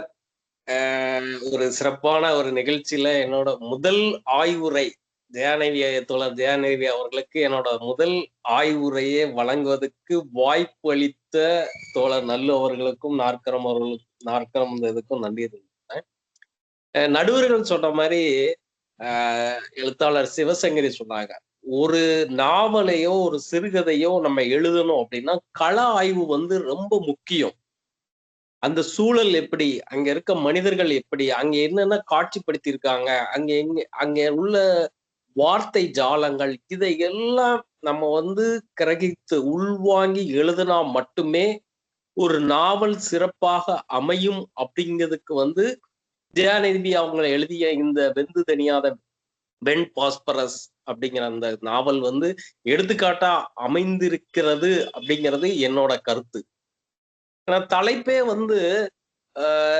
ஒரு வித்தியாசமான தலைப்பு. இன்னும் அது வெந்து கொண்டுதான் இருக்கு. அந்த வெண் பாஸ்பரஸ் இன்னும் தனியல. எத்தனையோ வளர்ச்சிகள், தொழில் வளர்ச்சிகளும் சரி, விஞ்ஞான கண்டுபிடிப்புகளும் சரி, எல்லாம் வளர்ந்தா கூட இன்னும் அந்த தொழில் மட்டும் ஒரு விபத்துகளை சந்தித்து கொண்டே இருக்கிறது. அரசும் சரி, விஞ்ஞானமும் சரி, எவ்வளவோ வளர்ந்து வந்தாலும் இன்னும் நம்ம செய்திகள்ல எதுவும் கேட்டுக்கொண்டுதான் இருக்கிறோம். அந்த வெடி விபத்துகள், அங்க இருக்க காயங்கள், அங்க இருக்க மக்கள்கள் இன்னும் அந்த சூழல்ல தான் இருந்து அதையும் தாக்கு பிடிக்காம தான் சென்னை போன்ற, கோயம்புத்தூர் போன்ற, திருப்பூர் போன்ற நகரங்களுக்கு அங்க உள்ள மக்கள் குடிபெயர்கிறார்கள். தொழில் சம்பந்தம் அப்படி இருந்தும் இங்க வந்தா கூட இந்த பங்குனி சித்திர மாசம் அப்படின்னு பாத்தீங்கன்னா தென் மாவட்டம் போற அத்தனை ரயில்களும் ஃபுல்லா இருக்கும், டிக்கெட்டே கிடைக்காது. ஏன் அப்படின்னா இவங்க அந்த திருவிழாவுக்கு அந்த ஊருக்கு போயிடுவாங்க. நான் கூட அப்படிதான், என்னோட ஊர் திருவிழா அப்படின்னா நான் என்ன வேலை இருந்தாலும் நான் அங்க போய் சேர்ந்துருப்பேன். ஏன்னா அந்த மண்ணுல இருந்து அந்த மண்ணையும் அவங்களையும் பிரிக்க முடியாது. அந்த அளவுக்கு அதோட ஒன்றி போயிருப்பாங்க. இந்த கதையில அவங்க எழுதியிருந்த விதம் இவங்க அந்த கதையில ஒரு சில கேரக்டராகவும் இருந்திருக்கலாம், ஒரு சில இதை இவங்க உணர்ந்து இருக்கலாம், ஒரு சில இதை அவங்க அனுபவிச்சிருக்கலாம், அந்த மக்களோட இவங்க ஒன்றி போயிருக்கலாம். அப்படிங்கிறது இவங்க கதைய நான் ஒரு 2 நாளைக்குள்ள அந்த அவ்வளத்தையும் படிச்சு அதுக்குள்ள ஒரு சிறு சிறு நோட்ஸுகள் எடுத்து நான் இங்க பேசுறதுக்கு வாய்ப்பளித்த உங்க அனைவருக்கும் நன்றிகளை தெரிவித்துக் கொள்கிறேன். விடைபெறுகிறேன். நன்றி, வணக்கம். ஜெயநவி. வணக்கம் சார். ரொம்ப நிகழ்வா இருந்தது. சில பேர் பேசும்போதெல்லாம் எனக்கு ஒரு கண்ணீர் கூட வந்துருச்சு. ரொம்ப நன்றி தேவசுப்பையா சாருக்கும், நல்லு தோழருக்கும், அமிர்தம் சூர்யா அவங்களுக்கும், பிரசன்னா சார், கோமதி சார், வள்ளி அவங்க தோழர் வள்ளி அவங்க, ராஜு சுந்தரராமன், ராஜ்குமார் சிவன் அனைவருக்கும் நன்றி. நிச்சயமா இவ்வளோ முன்னாடி ரொம்ப எழுதுறதுக்காக முயற்சி பண்ணி எழுத முடியாம போச்சு. இப்பதான் எனக்கு இந்த காலங்கள் வாச்சிருக்குது. இத ஒரு பயனுள்ளதா நான் மாத்திக்கிடுவேன். அதுக்கான இதுதான் நான் பண்ணிக்கிட்டு இருக்கிறேன். நிச்சயமா அடுத்தடுத்த படைப்புகள் நல்ல படைப்புகளா நான் கொடுப்பேன்.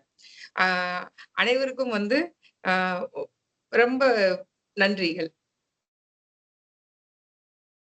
மகிழ்ச்சி தோழர், மகிழ்ச்சி. ஆக்சுவலி ஜெயநவி அவர்கள் ஒரு பதிவு எழுதியிருந்தாங்க.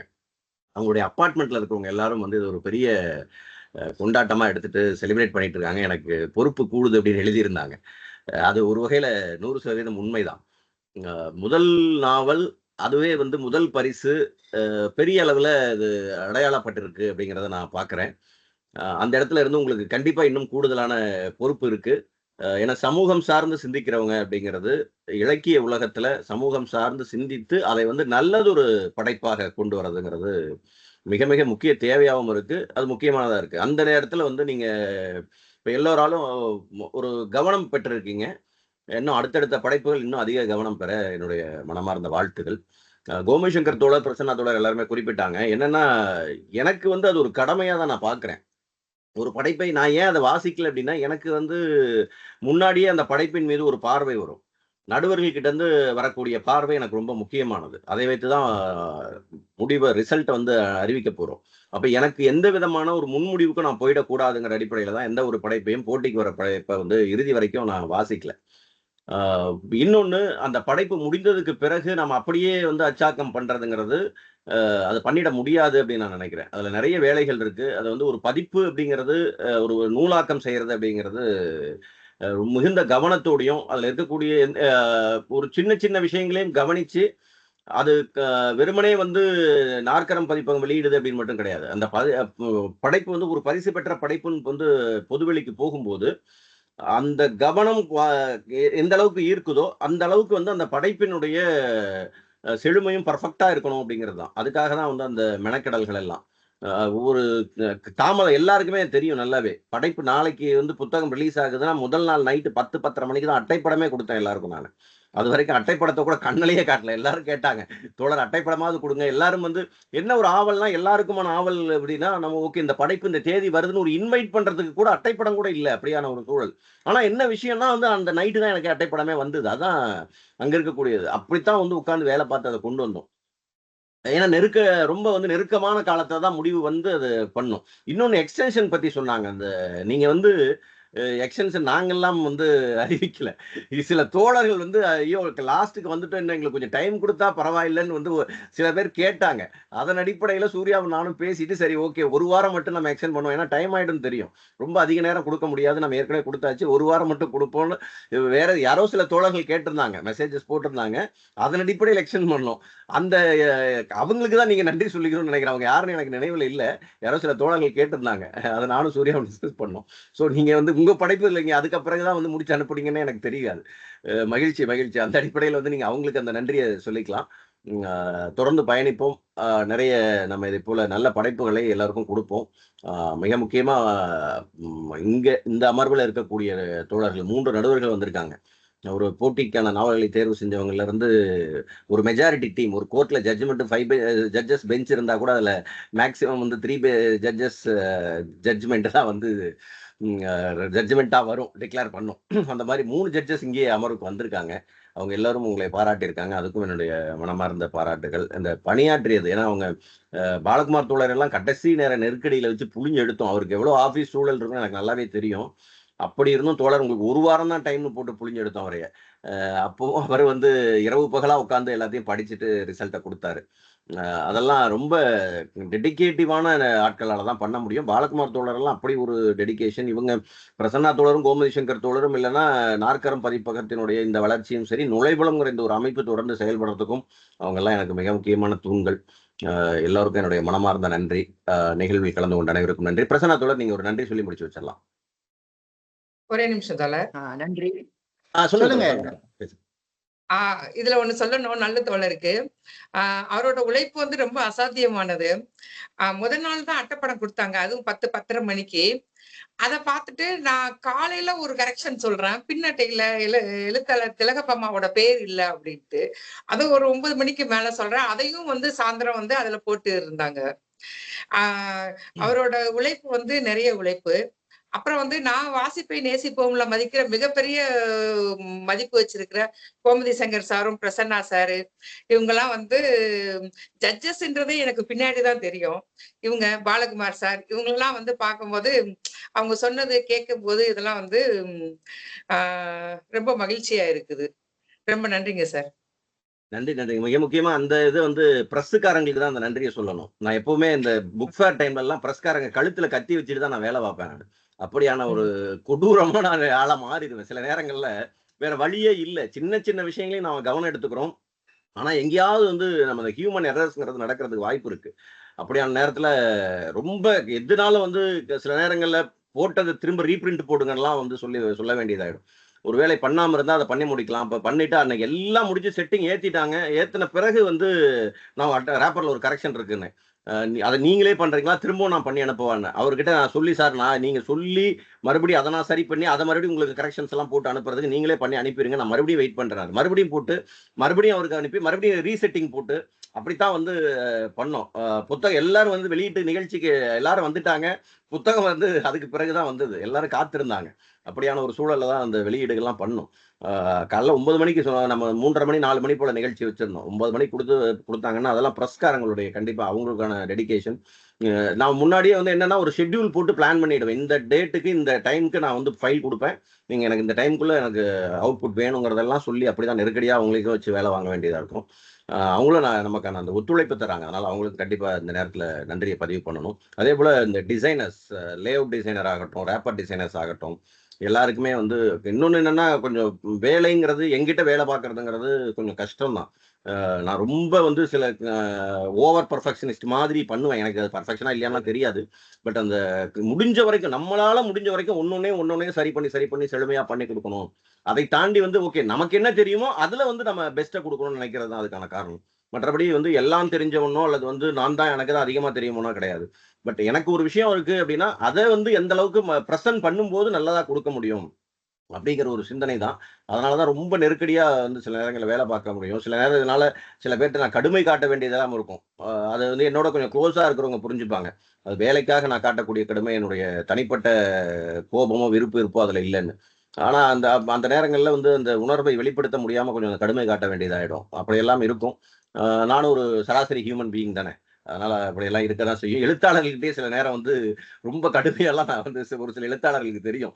ரொம்ப நெருக்கடியா, ரொம்ப கடுமையெல்லாம் வந்து அவங்க கிட்ட பேசியிருக்கேன் நானு. அது வேலை செய்யற எழுத்தாளர்கள் சில சாரி என் கூட நம்ம டீம்ல இருக்கிற எழுத்தாளர்கள் சில பேருக்கு தெரியும். வேற வழி இல்ல. சில நேரங்கள்ல வந்து நம்ம அந்த அவங்க ஒரு பொட்டன்ஷியல் ஒருத்தவங்க கிட்ட இருக்கு. அத நாம வந்து வெளியில கொண்டு வரணும் அப்படிங்கிறப்ப வந்து வேற வழி இல்ல. அவங்ககிட்ட இப்போ இல்ல அப்படின்னா வேற பொட்டன்ஷியல் இருக்கிறவங்க கிட்ட இருந்து அந்த அவுட்புட்டை நம்ம எடுக்க முடியும் அப்படின்னா நம்ம எந்த அளவுக்கு புஷ் பண்ணி அதை வெளியில எடுக்க முடியுமோ. அந்த டூத் பேஸ்ட் யூஸ் பண்ணும்போது தெரியும். அந்த கடைசி வரும்போது போட்டு நசுக்கி பிதுக்கினாலும் மொத்தத்தையும் வெளியில எடுத்து தான் வீசுவோம் இல்லையா? அந்த மாதிரி வந்து அவங்க கிட்ட இருக்கிற திறமை மொத்தத்தையும் வெளியில கொண்டு வரணுங்கிறது தான். அதுக்காக போட்டு இந்த நசுக்கி பிதுக்கிறத தவிர மற்றவை அதில் விருப்பங்கள் எதுவும் இல்லை. எல்லாருக்கும் மேலேயும் அன்பு செய்யணும் தொடர்ந்துங்கிறது தான் என்னுடைய அதுதான் இந்த படைப்பின் நோக்கம். இது எல்லாமே அதுதானே. இப்ப இலக்கியத்தின் நோக்கமாகட்டும், படைப்பின் நோக்கட்டும், மனித பிறப்பின் நோக்கமே அதுதான். எல்லாரும் மேலேயும் ஒரு அன்பா இருந்துட்டு போகணுங்கிறதுதான். மற்றபடி இதுல வெறுப்புகள்லாம் எதுவுமே இல்லை. ஏன்னா நடுவர்களுக்கெல்லாம் தெரியும் நான் எவ்வளவு தூரம் வந்து சில நேரத்துல கடுமையா வந்து உட்கார்ந்துருப்பேன்னு சொல்லி. ஏன்னா அதே நேரத்துல ஒரு எதிர்பார்ப்பை உருவாக்கிட்டோம் அப்படின்னா அந்த எதிர்பார்ப்பை சிதைச்சிடக்கூடாது அப்படின்னு பார்ப்பேன். எவ்வளவு தூரம் முடிஞ்சாலும் இந்த 10 நாவல்களையுமே கொண்டு வந்துடணும்னு தான் எல்லா ஸ்டெப்ஸையும் எடுத்தோம். பட் அதையும் தாண்டி சில காரணங்களால் நம்ம சில நேரங்களில் வந்து சில விஷயங்கள் தவிர்க்க முடியாததாயிடும். அதனால முக்கியமா இன்னொரு அறிவிப்பை இந்த நேரத்தில் சொல்லிடுறேன். இந்த 10 நாவல்கள் இந்த ராமசே சுப்பையா நினைவு அறக்கட்டளை நடத்திய புதின போட்டிகளில் தேர்வான 10 நாவல்களினுடைய அறிமுக நிகழ்வு, வெளியீட்டு நிகழ்வுனே சொல்லலாம். அது வந்து வரக்கூடிய மார்ச் 2ஆம் தேதி நடைபெற இருக்கு. இடம் மற்ற விவரங்கள் மார்ச் 2ஆம் தேதி ஞாயிற்றுக்கிழமை காலை நிகழ்ச்சி நடக்குது. இடம் மற்ற விவரங்கள் விரைவில் அறிவிக்கிறோம். எல்லோரும் வந்து நிகழ்வுக்கு நேரடியா வந்திருந்து அந்த நிகழ்வையும் சிறப்பிக்கணும்னு கேட்டுக்கிறேன். நன்றி, வணக்கம். நன்றி. மிக சிறப்பாக அமைந்த ஒரு நிகழ்வு. குடியரசு தினம் கொண்டாடிட்டு இருக்கோம். இவ்வளவு 75 நாட்கள் 75 ஆண்டுகளான குடியரசு கொண்டாடக்கூடிய ஒரு நாட்டில் இன்னும் இந்தியாவின் தென்கோடியில் இருக்கிற ஒரு கிராமங்களில் இதே போன்ற ஒரு குழந்தைகளுக்கான துன்பங்களும் தொடர்ந்து கொண்டிருக்கின்றன அப்படிங்கிறத காமிக்கிற மாதிரி இந்த நாவலை இன்னைக்கு நாம பேசியிருக்கோம். இதை உரையாற்றிய ராஜ்குமார் சிவன் அவர்களும் எழுத்தாளர் ஜெயாநபி அவர்களுக்கும் வந்திருந்து வாழ்த்துக்களை தெரிவித்த தேவசேனாபதி, கோமதி சங்கர் போன்ற எல்லா நண்பர்களுக்கும் நன்றி கூறி இந்த நிகழ்வை முடித்து வைக்கிறேன். நன்றி.